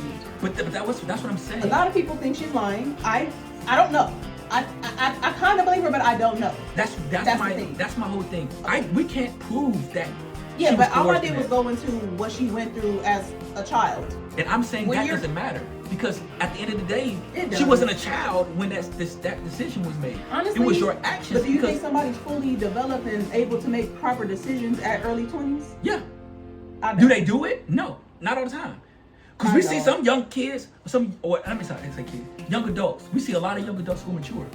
And we see some who aren't. But we see some adults. I think people deal with people's maturity and what their output is on life. Oh, she got her own apartment, she got her own, or he has her own car, he pays his own bills, he's mature. No, I'm saying by the way they act. We see some, I know you personally have seen some that's like, damn, you mature for your age. Yeah, I mean, I was one of those people. Exactly, so that's what I'm saying. It's not about always your trauma. But I still wasn't fully developed. But it's not about you being fully developed. You know right from wrong from when you were a child. You know that. You don't think Savannah knows? Why do you think if we tell Savannah no, sometimes she'll look and she'll stop?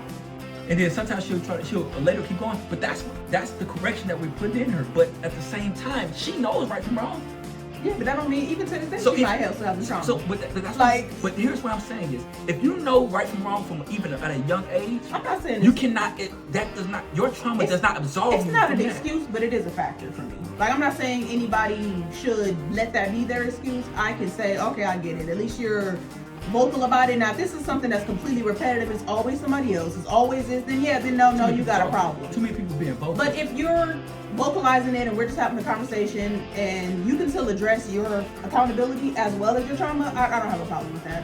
I don't think you should. I think, honestly, I personally believe that you don't need to talk about your trauma. Just talk about your accountability. That is why we're in the situation we're in now as a country. Too many people talking about their trauma, not people talking about, oh, what I could have done better. That's really she should have made better decision instead of just saying, oh, it's not about, because it's not about your trauma. It's about your lack of being accountable as an adult. Because regardless of what happened to you as a child, you are still an adult, and life goes on whether you are traumatized or not. So as an adult, you have to make a decision on who you're going to be. And the problem is people are making way too many excuses instead of just being, you know what, I could have done this a lot better. And it could just be a moment for somebody. It could but 20 years. Bad moment, and then you go back and you address something that you've been through. It's okay for you to do that and still get back on your stuff and do what you need to do. Don't talk about what your parents did then. Because for her to even mention what her mom went through, your mom, listen, and this goes to everybody. Your parents weren't never perfect. My mom, like I said, I don't have a relationship with my mom, but my mom wasn't perfect. I don't hold her accountable for her actions it's not my job to hold her accountable for her actions. Some of y'all won't. You guys got to come here. Listen, our generation, and this everybody under 40. And this serious right here. Our parents were our parents. Our parents were our parents. We may not have had, the best or what we wanted, but at the end of the day, they did the best they can. That's why I said the best they can. Listen. Not the best that we want. It's but the best that they could give. Yeah, they are. We exactly. Even if it's nothing, sometimes they ain't got. You don't need to give. Sometimes it just. we didn't have it to where, you know, the life that we seen on these movies, and I understand that. But we grown as hell. We grown as hell now. And at some point, you gotta let go what mommy did, you gotta let go what daddy did, and you gotta focus on what the fuck are you gonna do. Your parents' job is not to make your life the best. They give you the tools to survive. Some of you motherfuckers are looking at the bad as, oh yeah, my parents didn't love me, or they sent me through all this. No. What they did was, they wasn't ever to give you the life that you would have wished you would have had. Whenever some shit gets tough, if you tap in really to what the hurt, the pain, the struggle that you went in, and you actually applied it to something in life that you really wanted to apply it to, I guarantee you ain't nobody gonna stop you. So you gotta stop talking about what your mama did. Stop talking about what your daddy did. Oh, daddy wasn't there. My mama didn't do this. I get that. I understand that. My mama wasn't there. My daddy didn't raise me. He was there. He tried his best. My daddy was an alcoholic. He was a drug addict. I witnessed him smoking crack. I smelled the smell of that shit. I slept and ate out of trash cans, my nigga. I'm not holding my dad responsible for the trauma that happened to me. I chose to not let that define me. Some of y'all are letting y'all shit define you and wonder why you sit around here in a therapist's office talking about I just can't do it. No. The problem is not your parents. It's you. It's you. They did the best they could with what they didn't know. They don't have a play. There's not no fucking playbook on how to be a parent. We still learning. It's hard. So you gotta give your parents grace just like your ass want grace. Most of people don't learn until you have kids. A lot of people don't learn until they have kids. Man, I held grudges against my parents for the longest. Grudges with my family for the longest. You know what I say now? Fuck it. I've been saying that for a long time now. You know what I did? Also, I did with that. I left the confines of where everything painful was around me. It's not saying I ran away from it. It's just I gave myself space to get away from it so I can cleanse and get my mind right. Some of y'all ain't doing that. And that is your issue. It's not what your parents did. It's like what Rocky told his son. He's like, you gotta make a man name for yourself. You can't be worried about, you hiding behind, that I'm stealing the shine from you and not letting you be able to be who you are. That's what cowards do, and I didn't raise you like that. Y'all are cowards if you do that.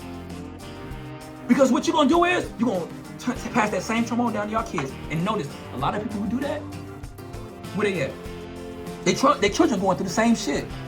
Either you're gonna overcompensate and try to be too lovey-dovey and you ain't gonna parent your child right, or you're gonna be too harsh and you're gonna create the same demon that's in you.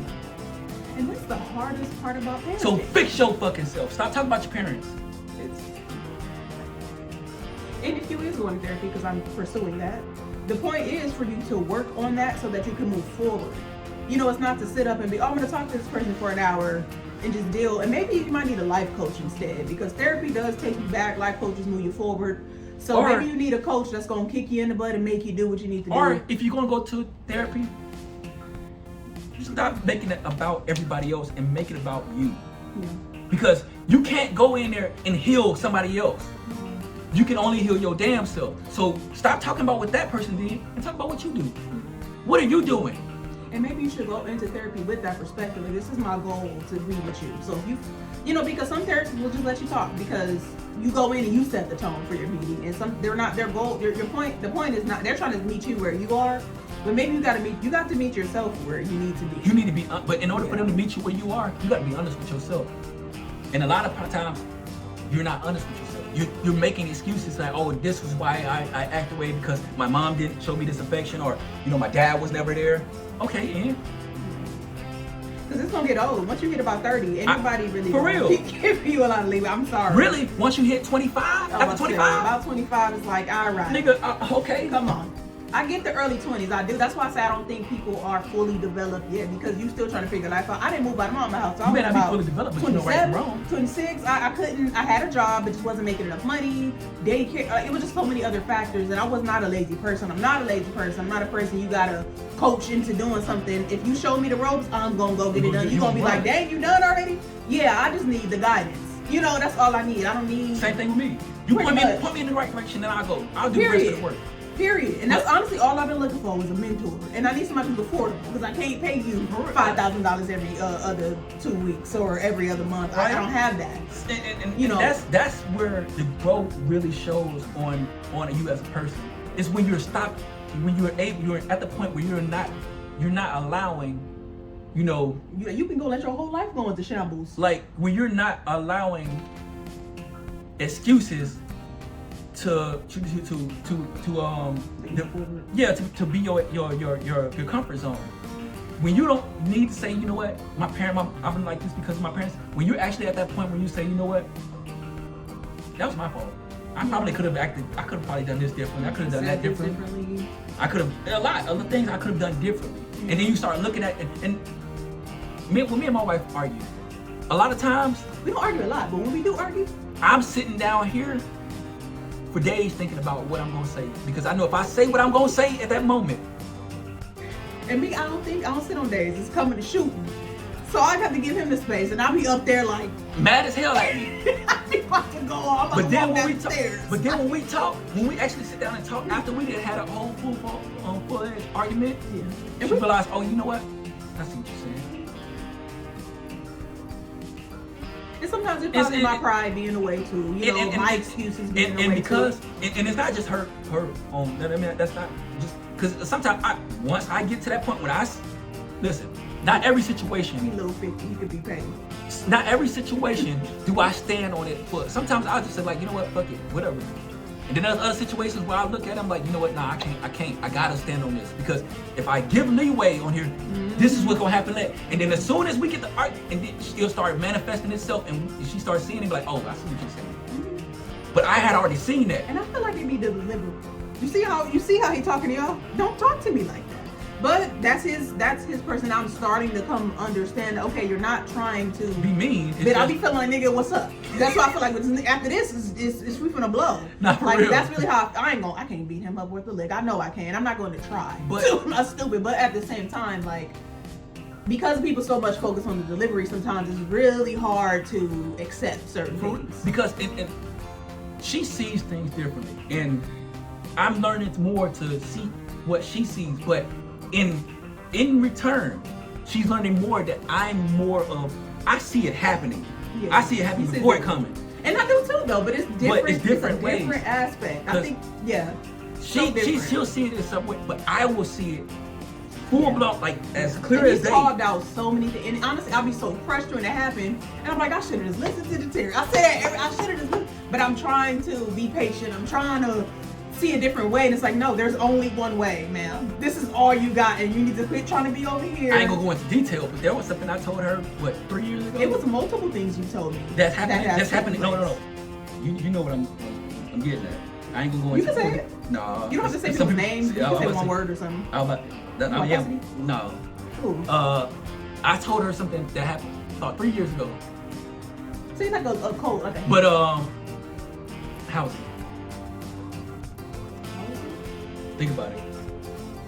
Was there something bad happen? I ain't gonna say it. Okay, I'm gonna go to detail. Okay, right. So what I was getting ready to say was, I told her something 3 years ago that's finally about to take place coming in a few weeks.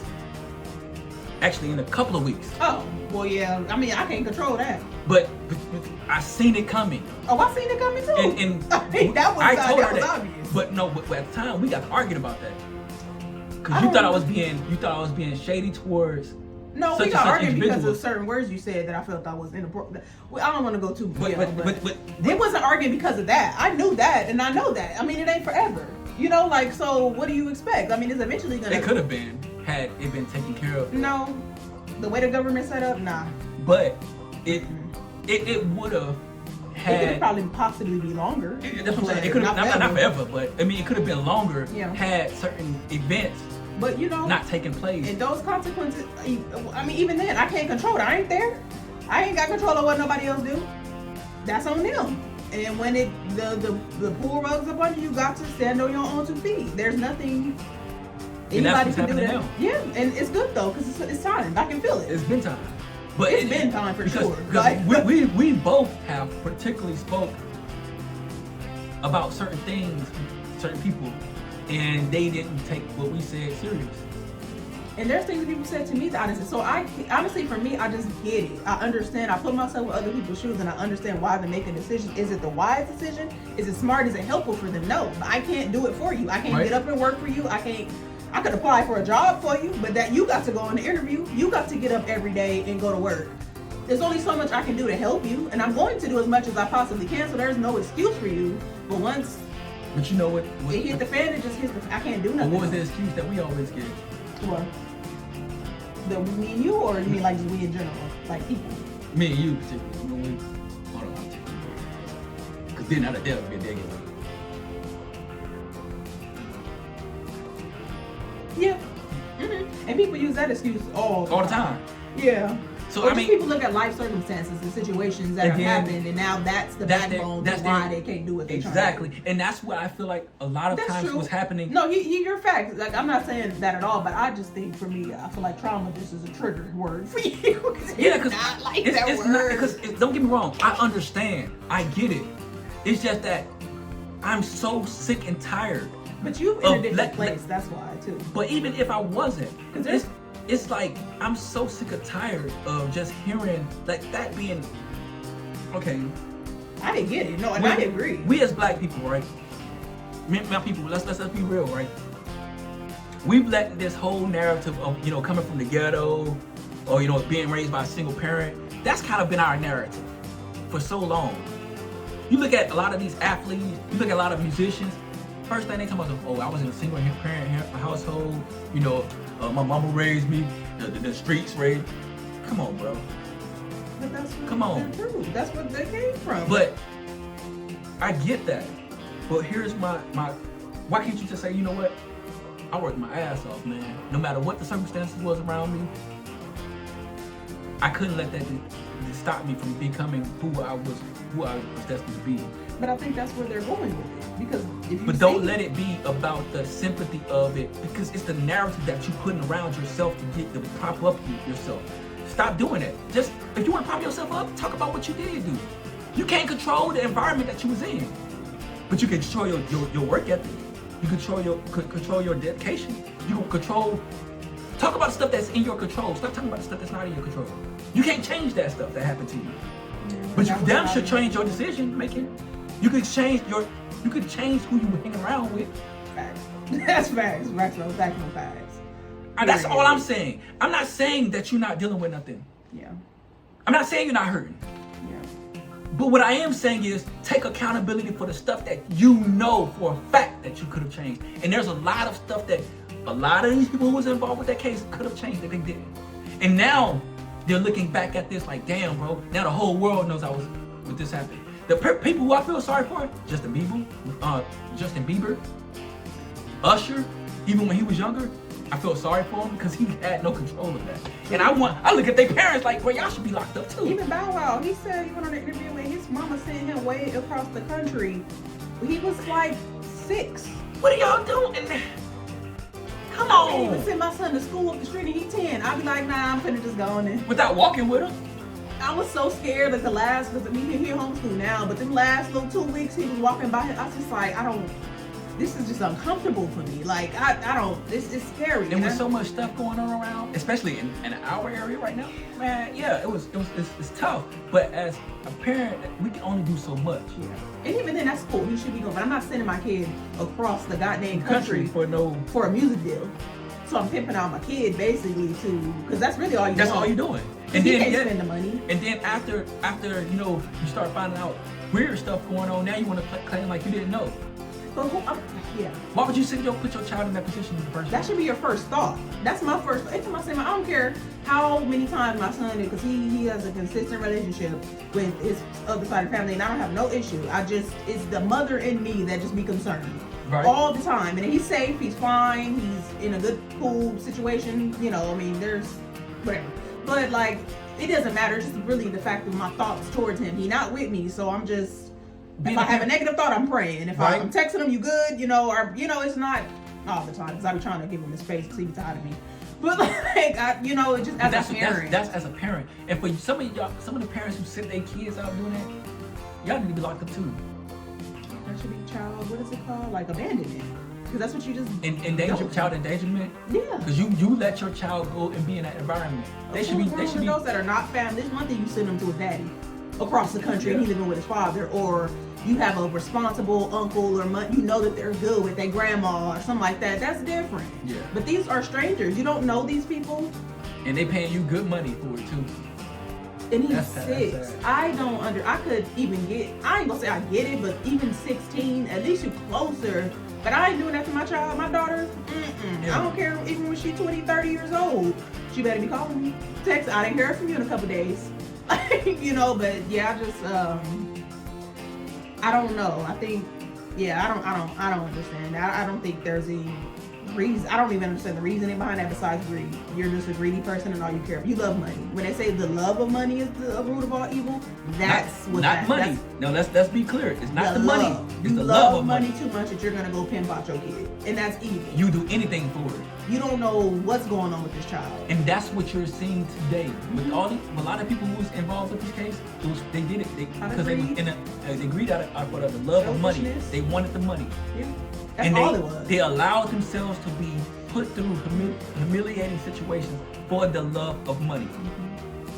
That was y'all's decision, and that's y'all's choice. And that's really, and as these grown adults who are connected to Diddy, y'all just pimping yourselves out.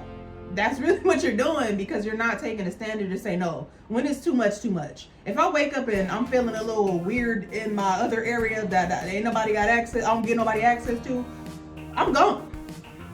Heartbeat. Fuck the money. You gotta finish that. I would probably go straight to the hospital for one, so I can get some DNA specimens. Get a rape kit. That's the paper trail he was talking about. So I understand exactly where you're coming from. You're not wrong at all in anything you stated in this video. Like, not at all. With the trauma, with everything, there's nothing wrong. And you and your feelings. Your feelings are not the truth. Your feelings don't validate, or like she got on the stand and just poured out all her feelings. Her feelings didn't matter in the courts because they don't. It's the facts. It's the proof. So I understand where she's coming from. That's on a personal level. But when it comes to court and justice, and it's not personal. Yeah, it's business. I don't even. There's some portions where I actually feel for her, but then there's some stuff I'm just like, I don't feel for you at all. I mean, because your story is more like than anybody else. Her story, Christian, I think her name was. Kristen Clark. Yeah. Her story, out of everybody else's, outside of Cassie, who they didn't even interview Cassie. Yeah, but outside of Cassie, her story, you're not a victim. You're not a victim. Everybody else was a victim. You two motherfuckers wasn't.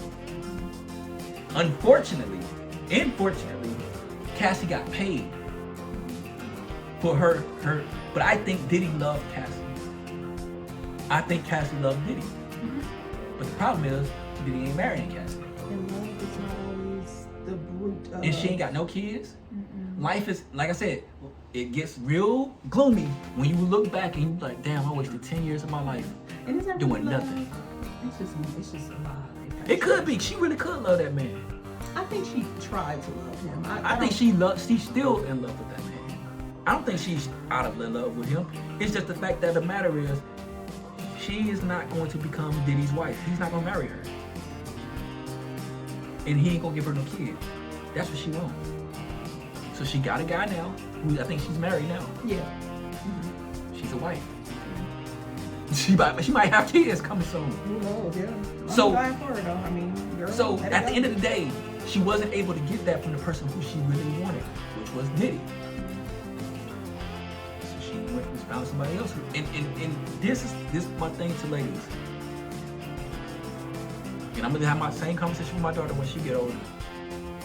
Stop being blinded by bullshit. Most of the women are If blinded you- by words. Never pay attention to Bullshit. the action. But it's not even words with him. It's not even his words. It's the lifestyle that he can potentially provide. That's what and that's love. But you can fall in love with that lifestyle. Yeah, but that's not in love with him. That's in love with life. But it's his lifestyle that you're falling. Yeah, but that's still not. He's included with that. Yes, could it be anybody else? Absolutely. But why did Cassie go mess with somebody else? Because they're not Diddy. Something about Diddy that she really, really liked. Because she could have went to anybody else. Yeah, I mean, I'm pretty sure they had. Honestly, Diddy was married when she was messing with him. They had a toxic and great moments all in 2 days. Like I'm highly sure they. Diddy was married, messing with her on the side. She was a side piece. She said it, and they showed it in every show. Well, everybody wants to be, the main girl. She wanted to be the main girl. I mean, she dang near was, because that's all you heard about. At first, she wasn't.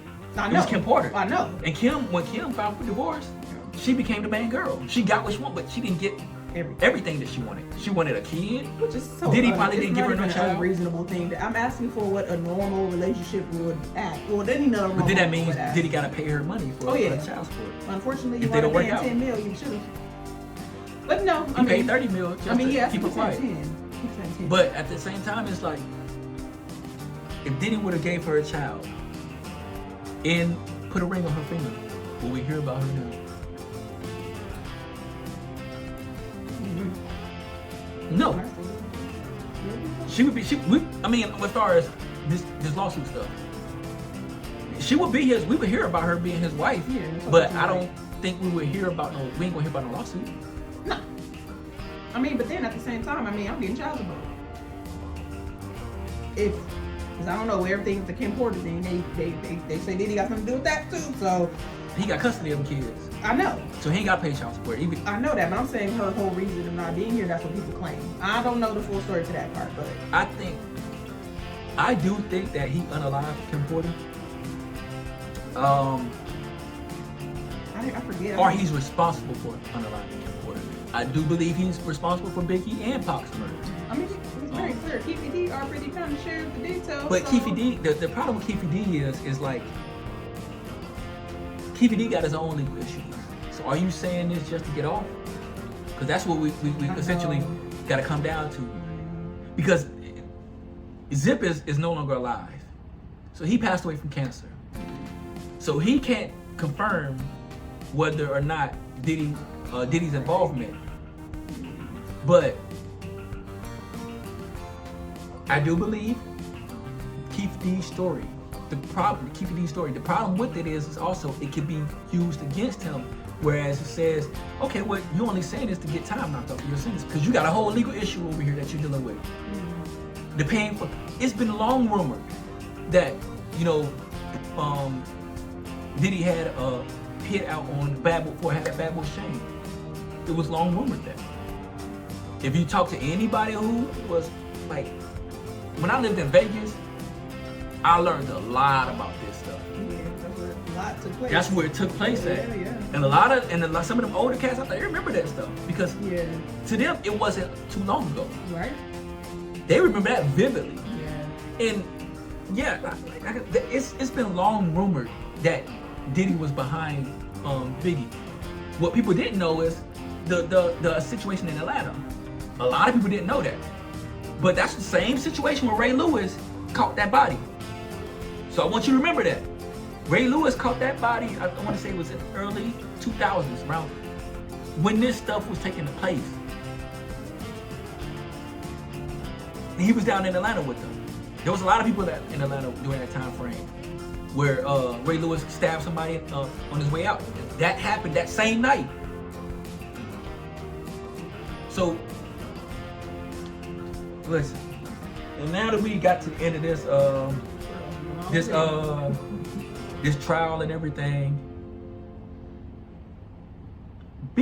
I'm gonna go back to, like I said earlier, stop chasing fame, bro. Because that's where a lot of y'all are getting caught up at. A lot of people are getting caught up there. They trying to do anything to be famous. And we seeing it now even with social media. Even outside of, just the music, people will do anything just to be famous. They got a whole show that went from Bad Girls Club to now what is that? Baddies. And on what's the network? Zeus Network. I don't know how people watch that network. And I don't even know if Zeus Network is still even. But the fact of the matter is that people are willing to lower their standards in their morality just to be famous, and there lies the problem. And it even happens all day on social media. You can have about maybe 1,000 followers, but I see you twerking in your stories. I see all the half naked pictures, and it's just like, for what? Right? Like, and then that. I mean, they do give you a couple, like, what, maybe 300 likes, if that. I mean, you could get 100. But you're still picking yourself out. If you thick. It depends. I'm like, how many booties we gotta see? Like, it don't matter about how many booties we gotta see. It's the fact of the matter of how many men that's gonna go and look at that one person's butt, and then they're gonna look at this next person's butt, and then they're gonna look at the next person's butt. Even females are doing it too. So it's like. It's just how much though, because anytime I see anybody like twerking, I'm just unfollowing. But that's you. You gotta think about. You got hundreds of thousands of people liking and sharing their That's what everybody doing. I'm just saying, as far as so we as a society, because it's quick I know, fame. But is it really that? Is it really that important? Like, some people it is. They're willing to do whatever. That's the important part about it. If it wasn't, then they wouldn't be selling their souls for this. They wouldn't be doing. They weren't selling themselves like this. If you selling your soul, then we got people who are on. It's not important. On OnlyFans. Selling themselves on OnlyFans, and then they get on these interviews and they're being looked at as role models. We got porn stars, amateur porn stars being considered now role models. That is our role models for our kids now growing up. It went from being the drug dealers to the ball players to prostitutes. Look how far we've fallen. Stop chasing fame and do it, because you're gonna do whatever for fame. But will you do the same thing to be happy? Because a lot of these people who are doing these things, they're not happy. They are miserable right now. That's the thing for me. Like, because even with a certain type of, people and what they do, but then you really wonder why nobody taking you seriously. You wonder why you can't have a consistent space in a certain space. It could be marriage, it could be motherhood, it could be many other things. And you just wonder why, like, you're not really taken seriously.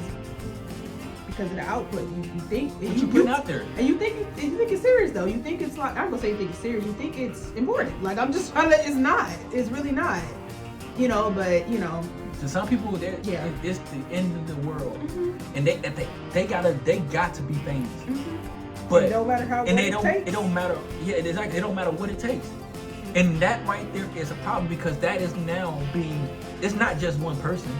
It's the whole youth is putting in front of this, and they putting all of this stuff on the internet. Everybody's got a podcast now, right? We got our own. It's okay to have it. Yeah, it's great. Yeah, I mean. But if you look at a lot of these bigger channels, some of them got prostitutes on there. They got female rappers who were prostitutes on it. Talking about, man, come on, we gotta clean up our act. We gotta set our standards a lot higher. What's wrong with that? It's just like, if you don't see what's wrong with it, then you're a part of the problem. And it's just gonna stay this way. And then when your kids and all this world come into this crazy place, then it's everybody else's fault, but you contributed to it as well. But now it's the system. Now it's this, like. Oh, the white man keeping me down.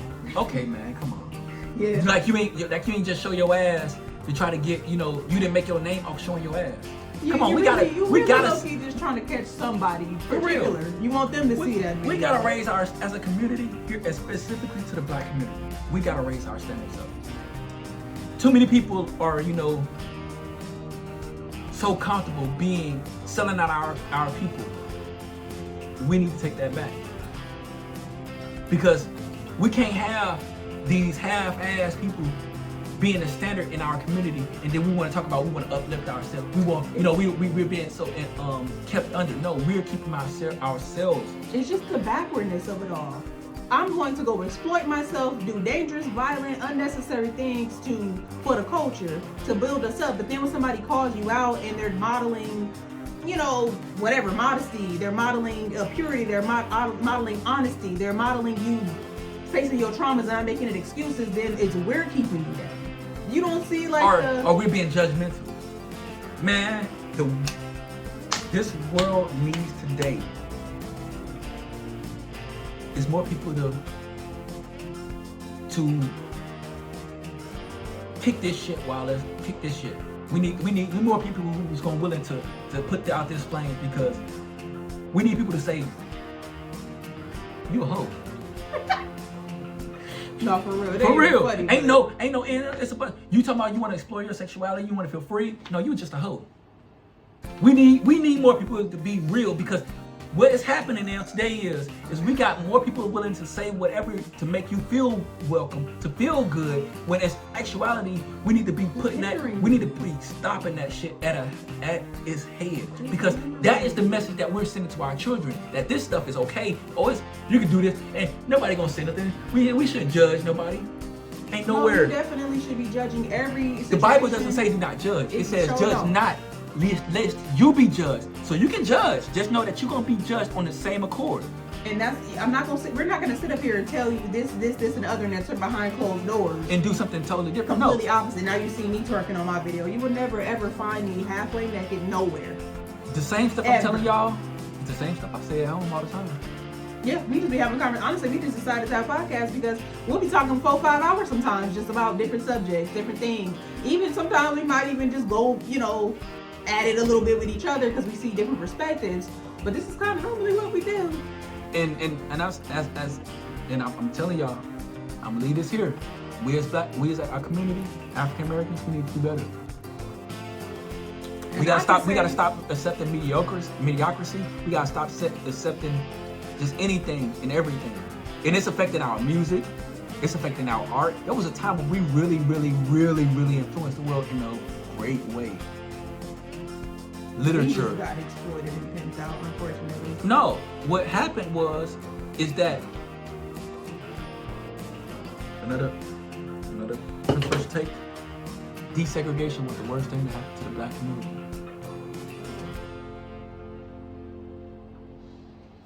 Desegregation was it. We shouldn't have done it.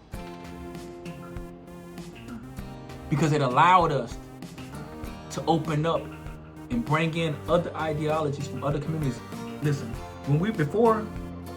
even during World War II, before the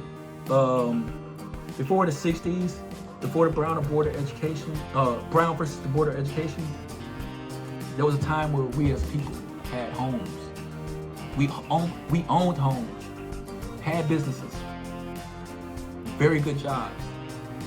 We talk about today how, our ancestors, they come after slavery, they built the Black Wall Street. They built all of these different things. They invented this and that and the other that changed this country. And they did that with little to nothing. And yet, here we are today. We wonder why we can't we wonder why we can't advance. And with all the stuff that we have today, I would say today we have way more of a head start than our ancestors had. And it's not to say we still don't have this. Yeah, that's not saying that. But we have way more of a head start than what our ancestors had. And they built not neighborhoods, they built communities. They built infrastructure. Even here inside of these states, they had. How was they able to build a Black Wall Street and we can't replicate it? For some reason, we can't replicate it today. And there's so many major opportunities. I see nonprofits, and there's a lot, especially in Sacramento. I love some of the nonprofit fields, and there's people that are older than us. I could tell they're trying to pave the way. I don't know how many people they're influencing, but for me as a younger person, I'm still middle-aged. Well, I know some middle-aged. Middle-aged adult. I'm still influenced by them. I see them getting together, but I see everybody doing their own thing, in their own lane, which is great, but just to imagine all of us coming together to make it a whole ecosystem. And I think a lot of the nonprofits do that out here because I see a lot of resources given and they all kind of commingle. I hear what you're saying. But I think there still should be a lot of growth in that because we're still not fully together. But I'm inspired by them, but I think we have, like you said, we have the resources, we have the one-ups, we do. So I just think if everybody would kind of collect and really start coming together, maybe like a centralized place. And here's what I think we should do. What? I believe that we we gotta change our music because it affects the way we think. Because that's what we gotta start up here first. So that includes everything that affects our mental. We gotta clean up our music. We gotta clean up our movies and entertainment. We gotta clean that up. And I honestly, let's just say me calling this out, I don't always make the best decisions when it comes to entertainment. I'm not saying I watch crazy stuff, but I'm not watching things I think that are, I do sometimes, let me say that. Like, but I think I can still grow in the area of watching videos that are educational, things that are gonna teach me what I need to be learning instead of spending time scrolling on my phone on social media. Like, and I'm not saying that, just because they're calling it out, there's some things in me and in my personal walk that I feel I'm not accomplishing or striving to as well. So, but when he says we, it's all of us. It's not just one person. There's I'll be quick to turn on some Lil Durk. King Von. Some NBA YoungBoy at times too, but I'll be quick to throw on some, like, I like some of it. I ain't gonna lie. And a lot of times it's not even the words, it's the beat. Yeah, but the words gets catchy. For real. But then you start realizing, and what really drove me to that is because I noticed when I was listening to a lot of that, at times when I was listening to a lot of it, because I did change what I listen to now. I don't just listen to straight rap like that. I've always been kind of a mixture of a lot of different things. I like rock and roll, country, and the occasions, if you're riding with me, you'll know. You'll know because you'll hear it at some point in time. You're gonna hear it, something different. You're not gonna hear the same thing every single time. I'll put on some 80s rock and act like I'm Aerosmith in the fucking car, and everybody be looking at me like I'm crazy. We gotta do better in what we feed our minds, and that starts with music, movies, everything. Because there was a time, like I said, we used to influence poetry. We don't have a lot of that stuff anymore. And so once we clear our mind up, once we clear up the negative influence, we also need to now look inside our community. Men, we need to start holding other men accountable. Women, you need to start holding other women accountable.